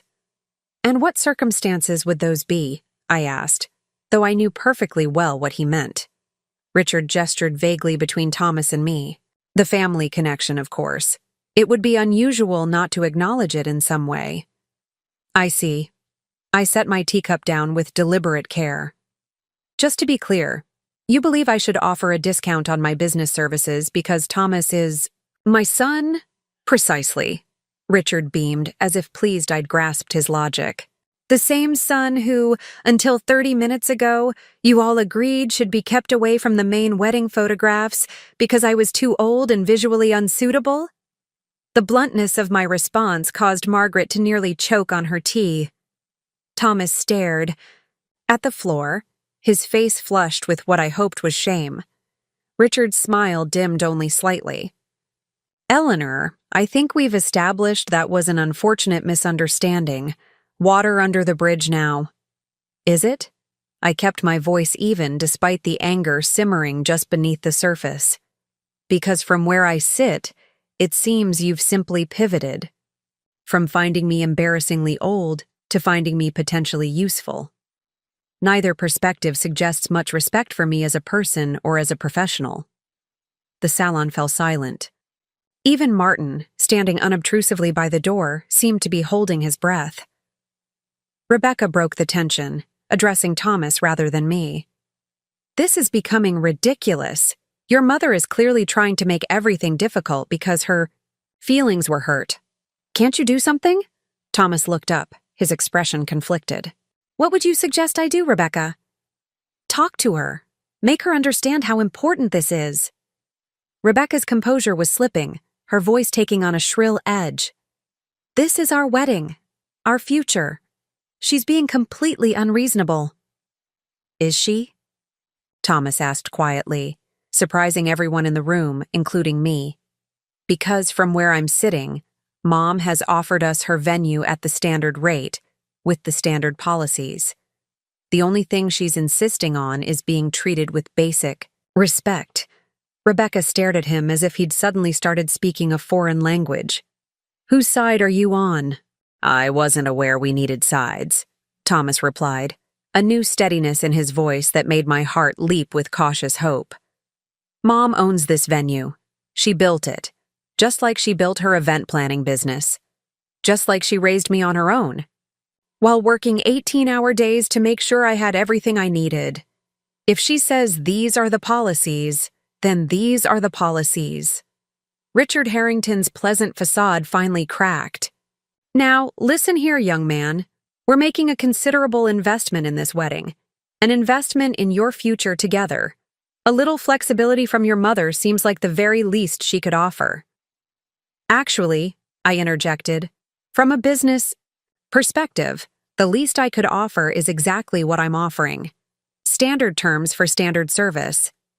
The family discount you're requesting would be preferential treatment based solely on personal connection, which goes against everything I've built my reputation on. This is absurd, Margaret declared, setting down her teacup with more force than necessary. You're putting business principles ahead of your own son's wedding? No, I corrected her. I'm refusing to allow my son's wedding to become a transaction. Where my value is determined by what discount I'm willing to provide. Rebecca turned to Thomas, her voice low but not quiet enough to be private. I told you this wouldn't work. We should have just booked the Ritz like Daddy suggested. If you preferred the Ritz, you shouldn't have insisted on the Bellamy, Thomas responded, an edge creeping into his voice.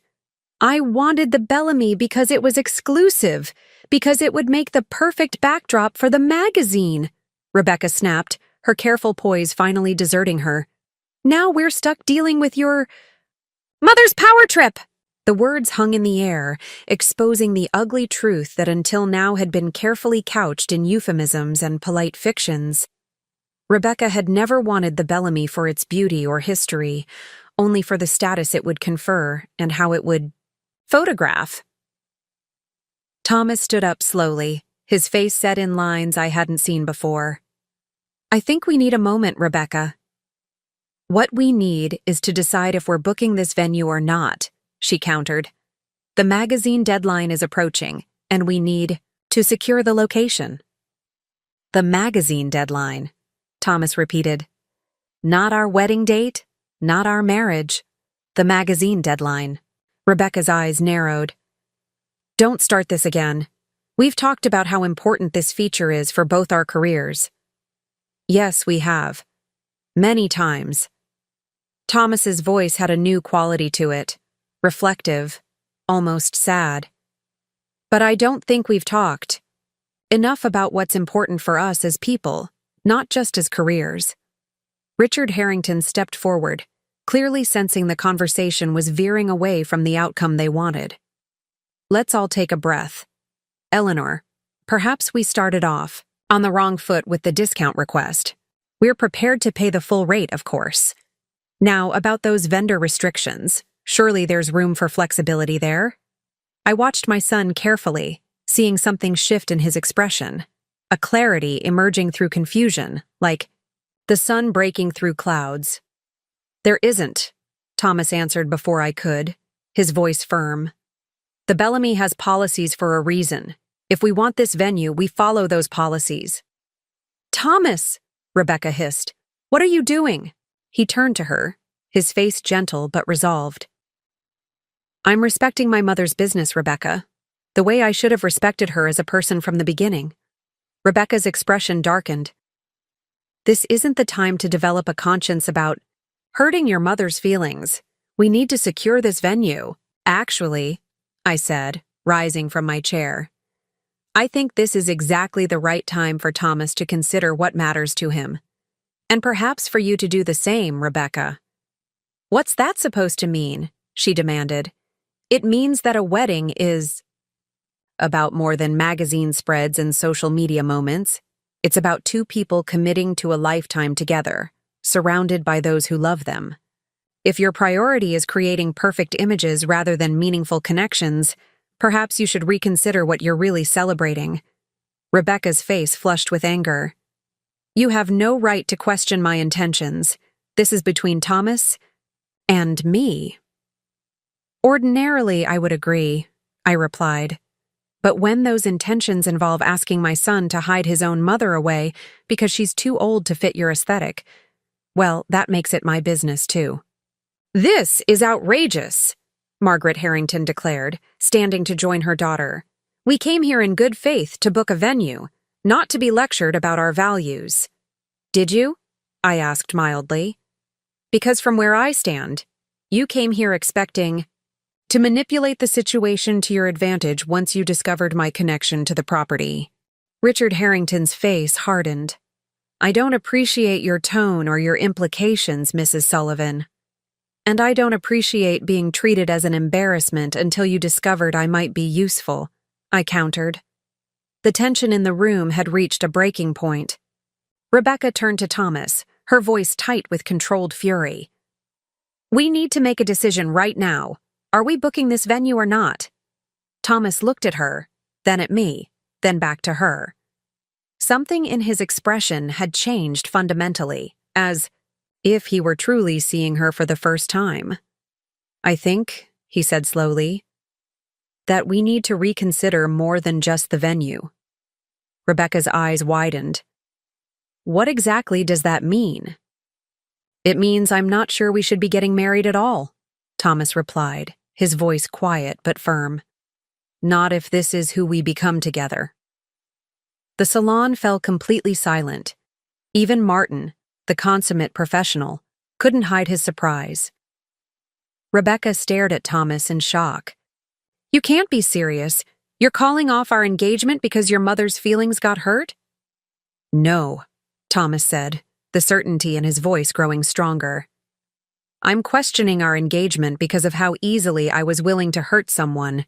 I love to please someone who—" He stopped himself, visibly collecting his thoughts. "Because I don't like who I've become since we've been together. Because any marriage that starts with hiding family members who don't fit the aesthetic isn't building on the right foundation." Margaret Harrington gasped. "Thomas, you're overreacting. This can all be worked out." "Can it?" Thomas asked, genuine curiosity in his voice. "Because from where I stand, we've spent the last 3 months planning a wedding that's more about impressing people than celebrating love. We've spent more time discussing color palettes than we have talking about our future together. And I just realized I can't remember the last time either of us used the word love that wasn't followed by talk about some material object or social connection." Rebecca's shock was transforming rapidly into cold anger. "So this is it? You're humiliating me in front of my parents because your mother made you feel guilty?" "No, Rebecca," Thomas said with surprising gentleness. "I'm finally being honest with both of us because my mother reminded me of who I really am and what actually matters." As I watched this exchange, I felt a complicated mixture of emotions: pride in Thomas's moment of clarity, sadness for the pain everyone was experiencing, and a strange sense of vindication that had nothing to do with revenge and everything to do with truth finally being spoken aloud. The breaking point had arrived. Whatever happened next would irrevocably change all our relationships. For better or for worse, remained to be seen. Rebecca's features hardened into a mask of cold fury. "I need some air," she announced abruptly, turning on her heel and striding from the salon without a backward glance. Her parents exchanged alarmed glances before Margaret hurried after her daughter. Richard Harrington lingered, his expression calculating as he assessed the situation. "Thomas," he said, his voice dropping to a confidential tone. "You're upset. We all understand that. But don't make a hasty decision you'll regret. Rebecca cares deeply for you." "With all due respect, sir," Thomas replied, "I think I need some time alone as well." Richard nodded stiffly. "Of course. We'll wait for you outside." He turned to me with a thin smile that didn't reach his eyes. "Eleanor, it's been illuminating." After the door closed behind him, Thomas slumped into the nearest chair, burying his face in his hands. I remained silent, giving him the space to process what had just happened. Martin, ever the professional, quietly collected the tea service and slipped from the room with a discreet nod in my direction. "I can't believe I just did that," Thomas finally said, his voice muffled. "Are you having regrets already?" I asked carefully. He looked up, his expression surprisingly clear despite the emotional turmoil. "Strangely, no. I feel like I've been sleepwalking for months, and I just woke up." He shook his head slowly. "But I have no idea what happens next." I moved to sit beside him. "You don't have to figure that out immediately. Rebecca won't wait for me to figure it out," he said with a rueful smile. "She'll expect an answer, preferably a complete retraction and apology, by dinner." "And is that what you want to give her?" Thomas was quiet for a long moment, genuinely considering the question. A month ago, I would have said yes without hesitation. I would have apologized, blamed temporary insanity, and done whatever was necessary to keep the peace. He sighed. But now? I don't think I can go back to pretending. Pride swelled in my chest, though I tried to keep it from showing too plainly on my face. This was Thomas's moment of reckoning, not a victory for me. What changed? I asked. Seeing you here, in this place you created? He gestured around the elegant salon. It reminded me of who you really are, who you've always been. Not just my mom, but this incredible, competent person who built things from nothing, who never compromised her values for appearances. He met my eyes directly. And then I had to face how easily I was willing to compromise mine. The honesty in his voice moved me deeply. We all lose our way sometimes, Thomas. But not everyone has someone willing to hold up a mirror and make them look at what they've become. He reached for my hand, squeezing it gently. I'm so sorry, Mom, for everything I said and everything I was willing to do. I know you are, I said, returning the pressure of his fingers. But this isn't just about me. This is about the life you're choosing for yourself. That's just it, he said quietly. I don't think I was choosing. I was just going along, letting Rebecca and her family set the direction because it seemed easier than figuring out what I really wanted. I recognized the sentiment all too well.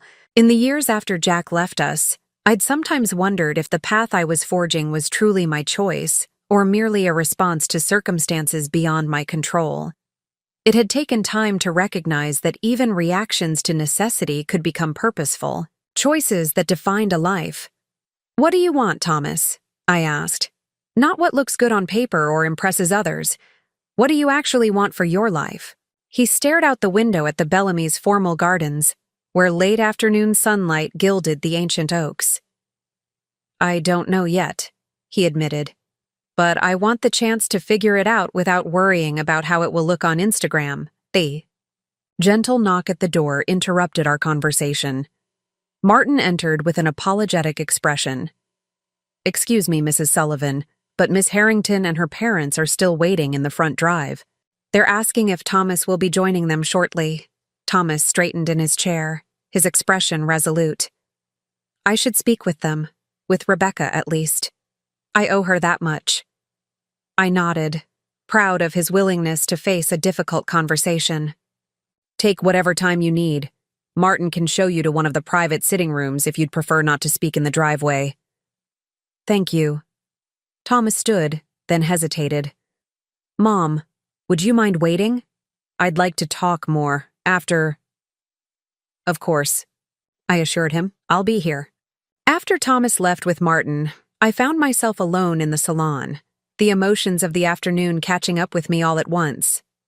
I moved to the window, watching as Thomas approached the Harringtons' car where Rebecca stood with arms crossed, her body language radiating tension even from a distance. They spoke briefly before walking toward the side garden, disappearing from my view behind a hedge of carefully sculpted boxwood. Whatever they were saying, whatever decisions were being made, I knew one thing with certainty. This day had permanently altered the course of all our lives. I turned away from the window and crossed to the antique desk where Martin had left the venue contracts, still open to the signature page.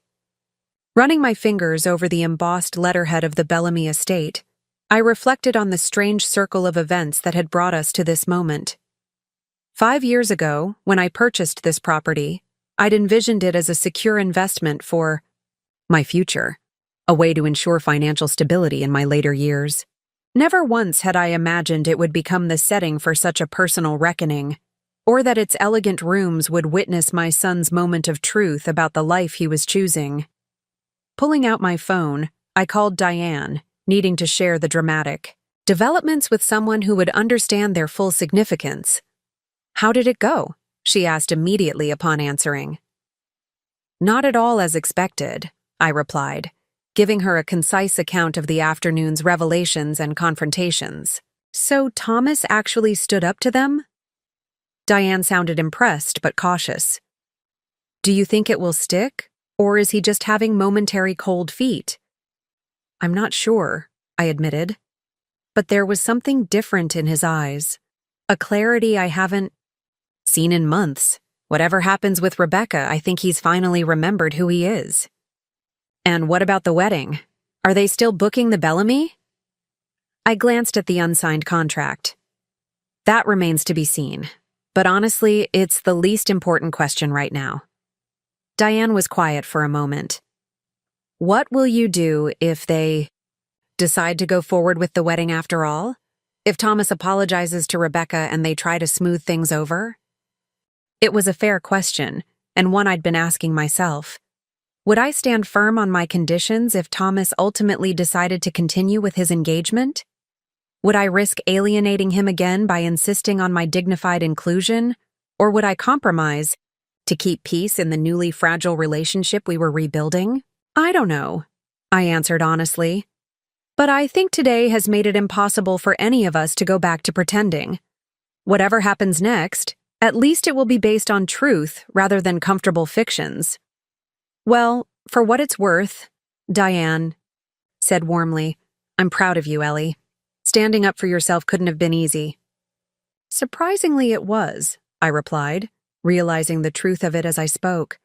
The hard part was watching Thomas struggle with the consequences of choices he made when he wasn't being true to himself. That hurt more than anything they said about me. Our conversation was interrupted by a text from Thomas. Still talking with Rebecca. Might be a while. Don't wait if you need to get back to the office. I sent a quick reply. Take your time. I'll be in my office at the Bellamy when you're ready. After ending the call with Diane, I asked Martin to show me to the small office. I maintained on the property but rarely used. It was time to think strategically about what might come next.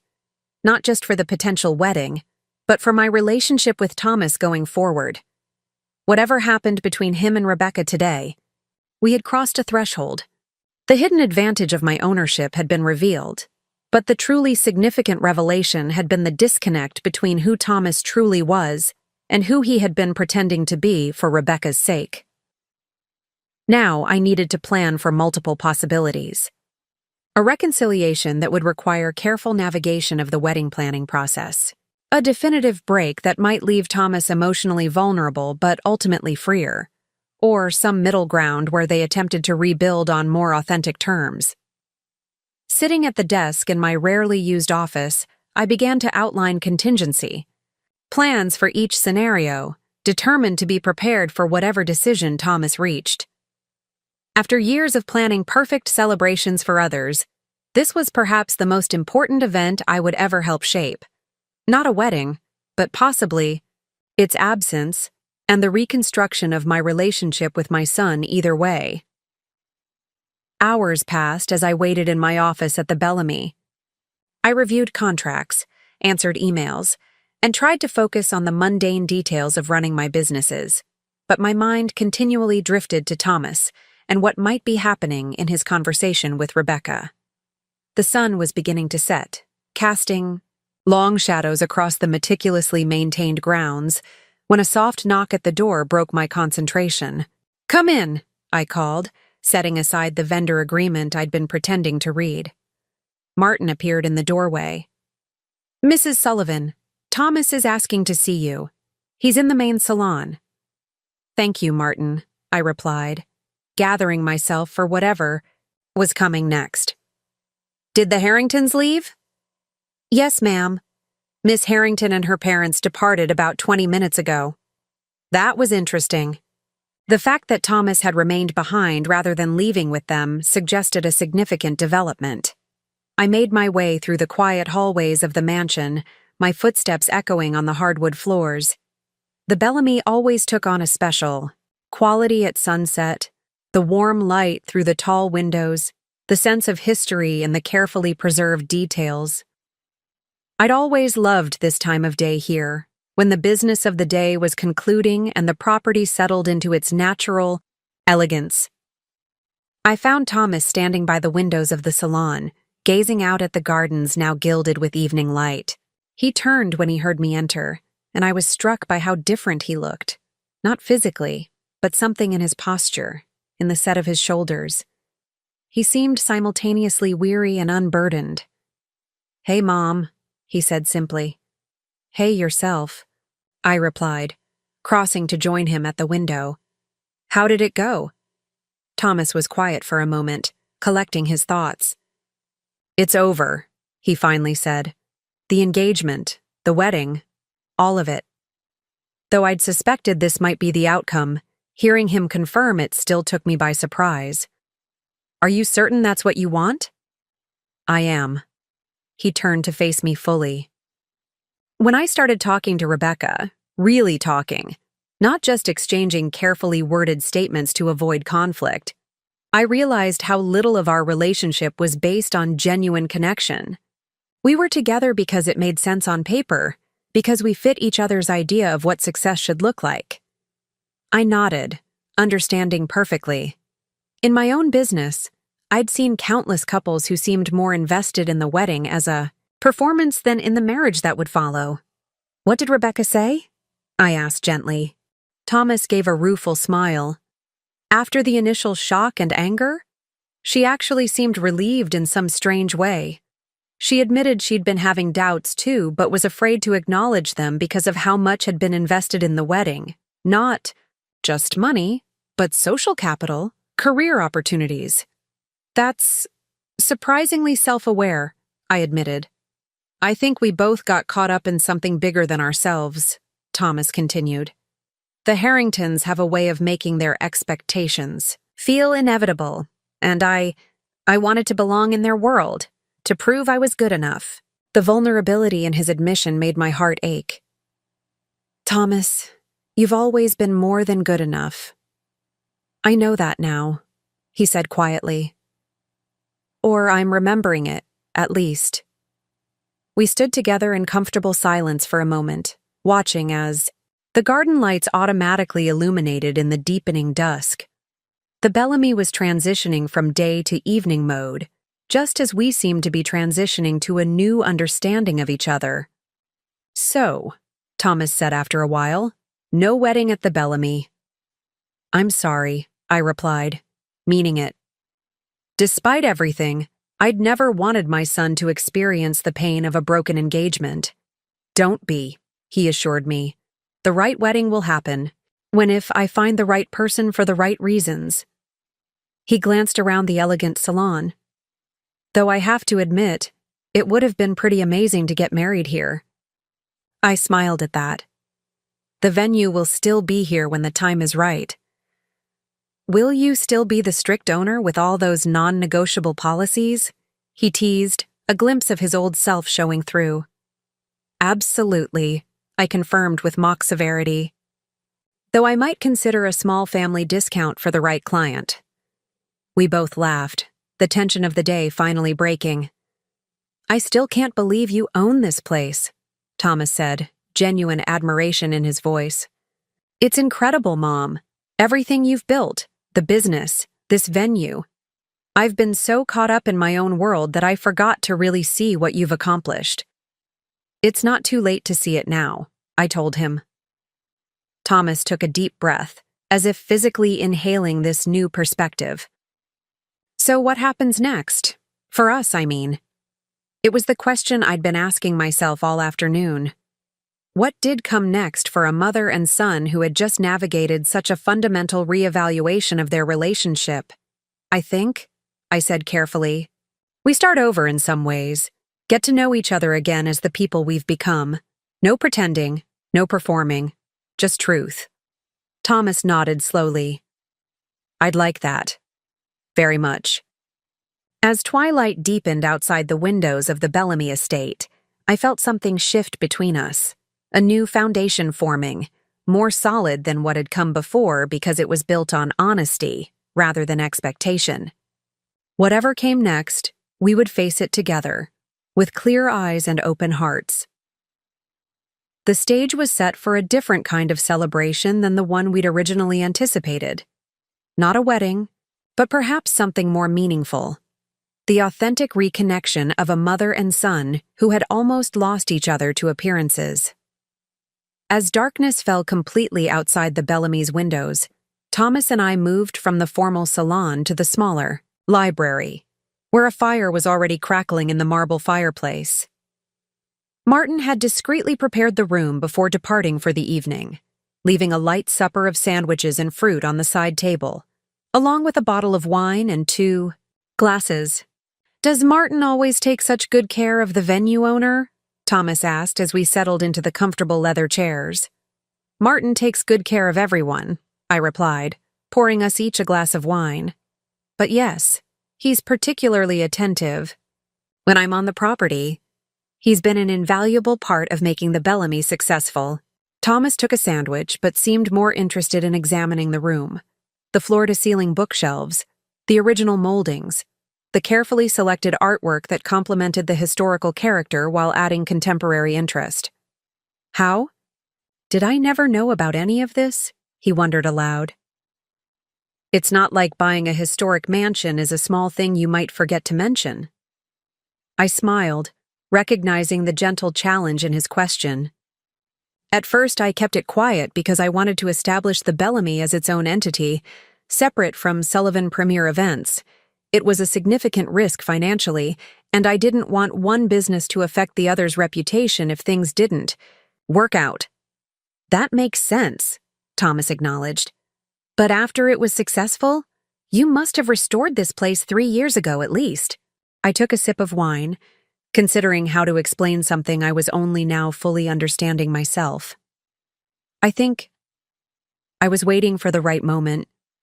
And then as time passed and you became more involved with Rebecca and her world, it started to feel like maybe you wouldn't be interested, that perhaps you had moved beyond being impressed by what your old-fashioned mother had accomplished." Thomas winced visibly. "I'm so sorry I ever made you feel that way." "It wasn't entirely your fault," I admitted. "I was also protecting myself in some way. The Bellamy represented such a huge achievement for me. This tangible proof that I had succeeded on my own terms. I think I was afraid that if I shared it and you weren't as excited as I was, it would diminish what it meant to me." "I understand that," he said quietly. "Still, I wish I'd known. I wish I'd been the kind of son you would have wanted to share it with." I reached across and squeezed his hand. "You are that son, Thomas. You always have been, underneath whatever temporary identities you've tried on." He smiled at that, a genuine smile that reminded me of the boy who used to beam with pride at my smallest accomplishments. "So tell me everything. How did you find this place? What was the restoration like? I want to hear all of it." For the next hour, I shared the story of the Bellamy, how I'd discovered it was for sale when a client mentioned the historic property had fallen into disrepair, how I'd walked through it for the first time and immediately seen its potential despite the water damage and crumbling plaster, how I'd liquidated investments and taken a calculated risk that had ultimately paid off beyond my expectations. Thomas listened with genuine interest, asking thoughtful questions about the business model, the restoration challenges, and my vision for the property's future. It was the most engaged conversation we'd had in years. No pretense, no careful editing of our thoughts, just authentic sharing between 2 adults who happened to be mother and son. "You know what amazes me most?" Thomas said as I concluded the story of how we'd discovered and restored the original parquet flooring throughout the main level. "It's not just that you did all this. It's that you did it without ever bragging about it. You built this incredible business and restored this amazing property, and you never once used it to impress people or gain social advantage. That was never the point," I replied simply. "I didn't do it to impress anyone. I did it because I saw the potential in something beautiful that had been neglected, and I knew I could bring it back to life." Unlike the Harringtons who see everything as a status symbol or networking opportunity, Thomas observed, "It's so different, Mom. The way you approach accomplishment versus the way they do." I considered this. "There's nothing inherently wrong with being proud of what you've achieved or using it to build connections. The problem comes when the external validation becomes more important than the intrinsic value of what you're doing." Thomas nodded thoughtfully. "That's exactly what happened with the wedding planning. Somewhere along the way, It stopped being about celebrating our relationship and became entirely about how it would look to others. The magazine spread, the influential guests, the perfect photos.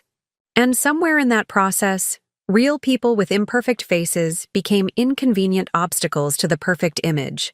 I added gently. God, I still can't believe I went along with that, Thomas said, the shame evident in his voice. That I actually sat there while we discussed keeping my own mother in the background because she didn't fit the aesthetic. People make mistakes, Thomas. What matters is that you recognized it and chose differently in the end. He set down his wine glass and leaned forward. I need you to know something, Mom.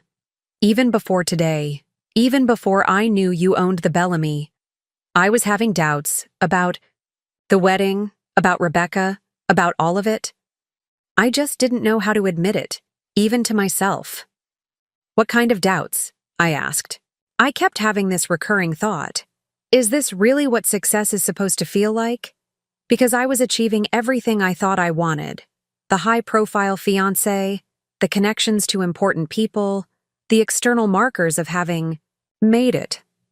But I felt hollow, constantly anxious about saying or doing the wrong thing. Always performing rather than just being. I nodded, understanding completely. The truest success feels like freedom, not constraint. Like you're becoming more yourself, not less. Exactly, Thomas agreed, relief evident in his expression at being understood. And today, ending things with Rebecca, as painful as it was, felt like taking a full breath after months of shallow breathing. We fell silent for a moment, the crackling fire and distant sounds of night birds from the garden the only sounds in the room. The revelation of my ownership had catalyzed something far more significant than either of us had anticipated. The revelation of Thomas to himself. So, where do you go from here? I finally asked. Thomas smiled, a genuine expression that reached his eyes. Honestly, I'm not entirely sure yet, but I know it starts with remembering who I really am and what actually matters to me. He looked around the beautiful room. And maybe, if you're willing, learning more about the amazing businesses my mother has built. The simple declaration, the acknowledgement of wanting to reconnect with both me and his authentic self, was perhaps the most meaningful revelation of this extraordinary day. The following morning dawned clear and bright, sunlight streaming through the east-facing windows of the Bellamy's guest suite where I'd spent the night. After our long conversation in the library, it had grown too late for either Thomas or me to drive home, so we'd taken advantage of the estate's comfortable accommodations.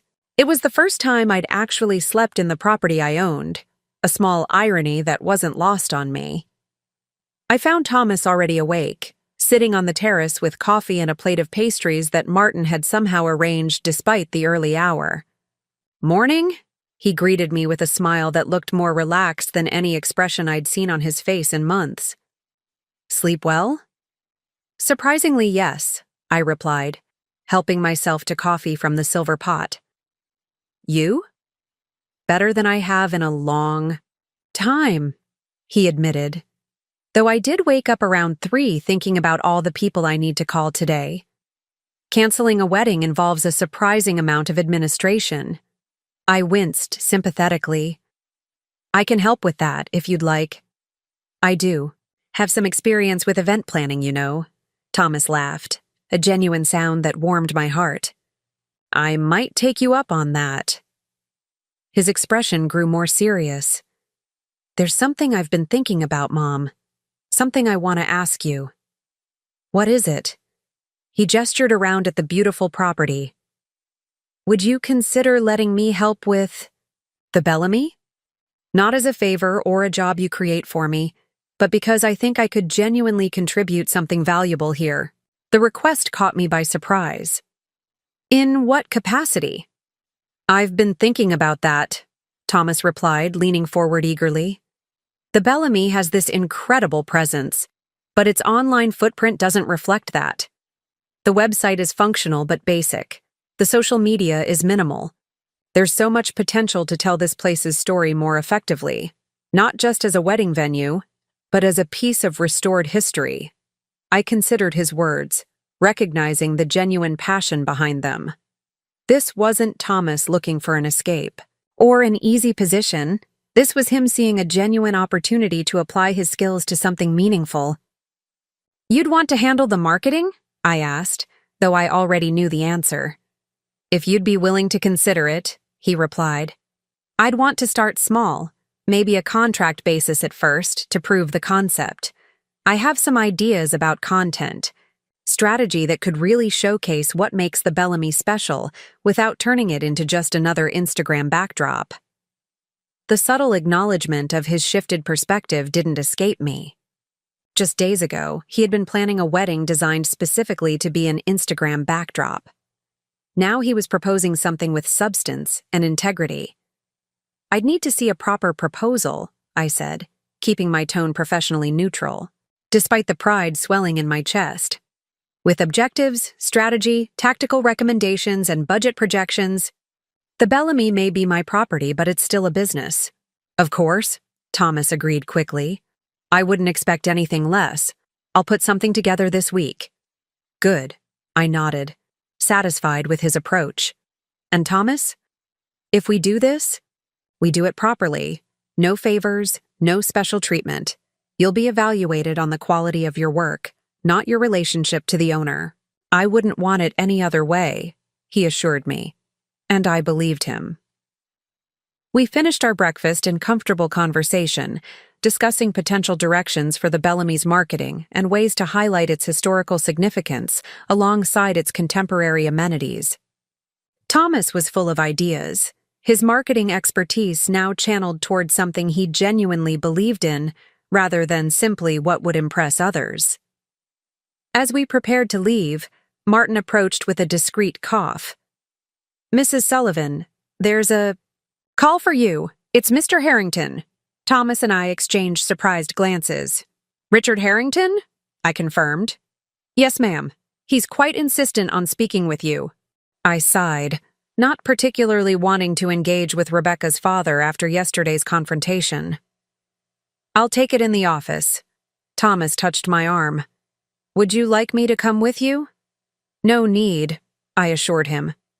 "I can handle Richard Harrington in my office." I picked up the phone with professional composure. "Eleanor Sullivan speaking." "Eleanor," Richard's voice was all smooth business charm, as if yesterday's tension had never occurred. "I hope I'm not catching you at a bad time." "What can I do for you, Richard?" I asked, bypassing the pleasantries. He cleared his throat. "I understand Thomas has made a rather impulsive decision regarding his relationship with Rebecca."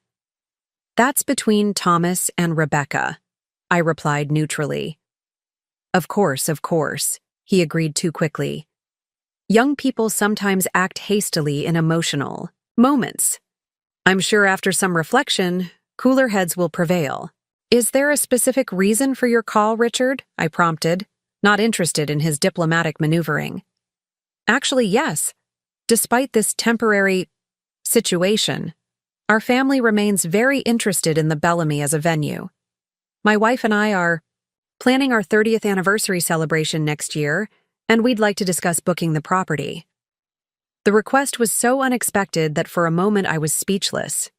After all that had transpired, their disdainful treatment of me, the broken engagement, the tense confrontation, Richard Harrington was still angling to use my venue.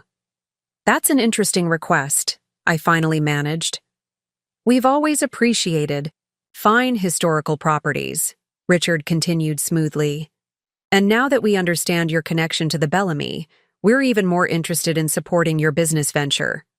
The transparent attempt to curry favor was almost laughable. Yesterday I had been an embarrassment to be hidden away. Today I was a business connection to be cultivated. I could have rejected his request outright. I could have reminded him of his previous behavior, or questioned his sudden appreciation for my business venture. I had every right to the petty satisfaction of turning him away. But as I looked out the window at Thomas, waiting for me on the terrace, Thomas, who had found the courage to choose authenticity over appearance, substance over status. I recognized an opportunity to demonstrate the values I had raised him to embody. "The Bellamy would be pleased to host your anniversary celebration, Richard," I said calmly. "Martin can send you our standard contracts and policies. I'm sure you understand that all our usual terms will apply." There was a slight pause, perhaps as Richard absorbed that there would be no special treatment despite his obvious attempt to leverage a connection. "That would be acceptable. Thank you, Eleanor." "You're welcome.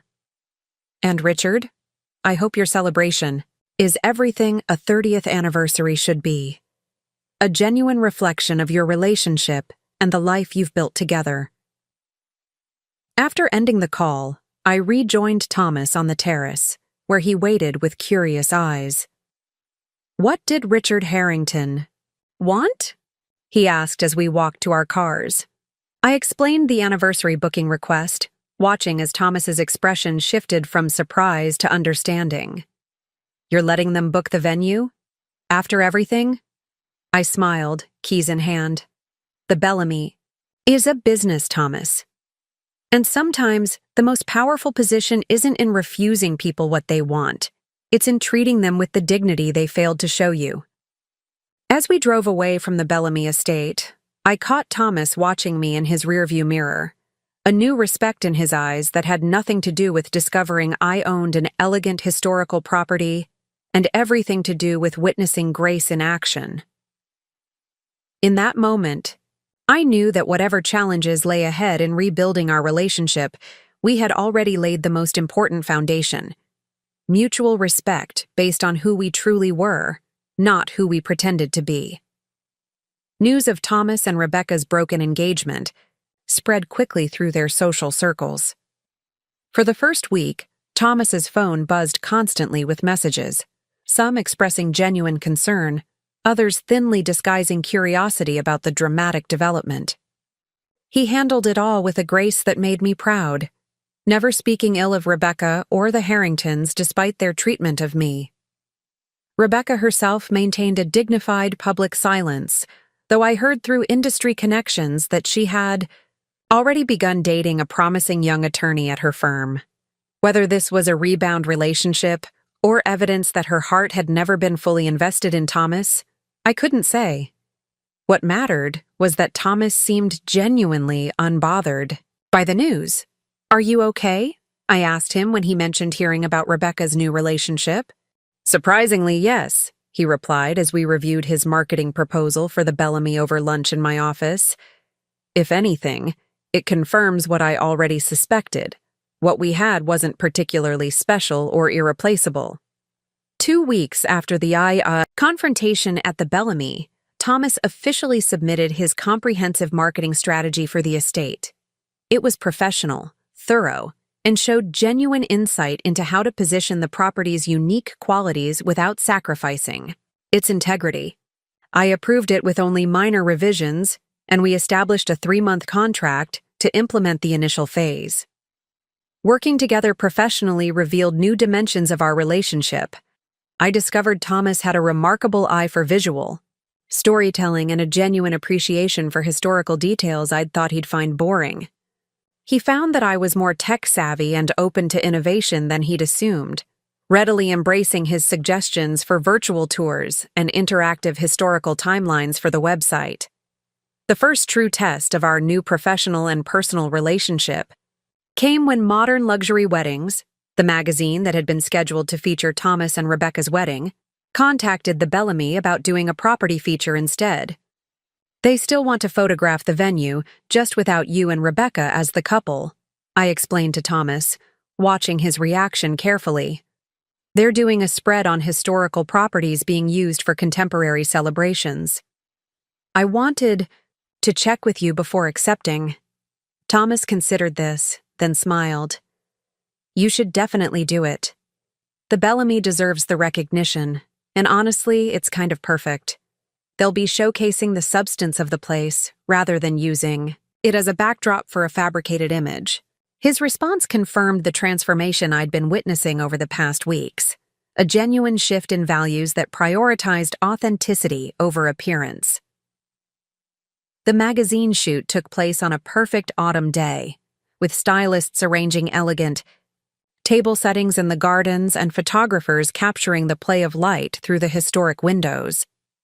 The editor, who had originally been so interested in Thomas and Rebecca's modern, youthful aesthetic, now fawned over me as the visionary, owner who had rescued and reimagined the historic property. "You've created something truly extraordinary here, Mrs. Sullivan," she gushed as we toured the grounds. "The way you've honored the history while making the space functional for contemporary needs is exceptional." "Thank you," I replied, accepting the compliment that would have been directed elsewhere if events had unfolded differently. The Bellamy's story deserved to be preserved and continued. Thomas, who had taken the day off from his regular marketing job to help coordinate the shoot, caught my eye across the garden and raised his glass in a subtle toast. The irony wasn't lost on either of us. The magazine that would have eliminated me from my son's wedding photos was now featuring me as the centerpiece of their story. Sometimes recognition comes in ways you never anticipate. The weeks following the magazine shoot brought a flurry of activity to both the Bellamy estate and Sullivan Premier events. Thomas's marketing strategy was already showing results, with engagement on the Bellamy's social media accounts increasing dramatically and inquiries about bookings up nearly 30%. My event planning business continued to thrive, with several high-profile holiday events on the calendar requiring my personal attention. Despite our busy schedules, Thomas and I established a new tradition of Sunday dinners. Nothing elaborate, just a few hours each week dedicated to reconnecting. Over a meal and conversation. Sometimes we cooked together in my kitchen. Other times we tried new restaurants or ordered takeout. The content of the meal mattered less than the consistency of the connection. On one such Sunday in early December, as we lingered over coffee and the remnants of a homemade apple tart, Thomas broached a subject we'd been circling for weeks. "I've been thinking about holidays," he said, tracing the rim of his coffee cup with one finger. "Christmas is coming up, and I was wondering if you'd mind if I invited Dad to join us." The request caught me off guard. Jack Parker had been minimally involved in Thomas's life after leaving us, appearing for occasional birthdays or graduations, but never maintaining any consistent presence. I'd long ago moved past the anger and hurt of his abandonment, but we'd had little contact over the years. "When did you last speak with your father?" I asked carefully. "About a month ago," Thomas admitted. "After everything happened with Rebecca, I found myself thinking about him, about choices and consequences, and what kind of man I want to be." He met my eyes directly. I called him. We had a long talk. "I see," I said, processing this information. "And what prompted the desire to have him for Christmas?" Thomas considered the question thoughtfully. "Part of it is selfish. I don't want to be alone for the holidays, and you're the only family I have besides him."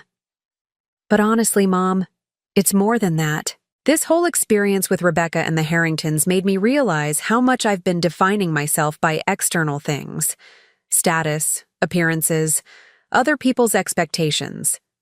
I want to understand my own story better, and Dad is part of that story, for better or worse. I nodded slowly, acknowledging the maturity in his reasoning. "And how would you feel if I said I wasn't comfortable with the idea?" "I'd respect that," he replied without hesitation. "Your feelings matter to me, a lot more than they did a few months ago, I'm ashamed to admit. If having Dad here would be painful for you, then it's not worth it." His consideration touched me deeply. The son sitting across from me now, weighing my feelings alongside his own needs, was worlds apart from the young man who had been willing to hide me away for a magazine spread. "I think," I said after a moment's reflection, "that I would be okay with Jack joining us for Christmas dinner. Not the whole day, perhaps, but the meal itself." Relief and gratitude washed over Thomas's face. "Really? You'd be willing to do that?" "Yes," I confirmed, surprising myself with how certain I felt. I've long since made my peace with your father's choices, and if reconnecting with him is important to your process of self-discovery, then I support that. Thomas reached across the table and squeezed my hand. Thank you, Mom. That means more than I can say. That evening, as I placed our coffee cups in the dishwasher after Thomas had gone, I reflected on the strange journey of the past few months. What had begun as a painful revelation of my son's willingness to marginalize me had transformed into a deeper, more authentic relationship than we'd had in years. The broken engagement that had seemed like a disaster had instead created space for genuine growth and reconnection. The reconciliation wasn't just between Thomas and me, I realized. It was also Thomas reconciling with himself, with his true values and identity beyond the carefully curated image he'd been cultivating. And perhaps now, he was ready to reconcile with the complicated legacy of his father as well. Life rarely follows the paths we expect, but sometimes its unexpected turns lead us exactly where we need to go. Christmas arrived with a light dusting of snow that transformed the Bellamy estate into something from a holiday card.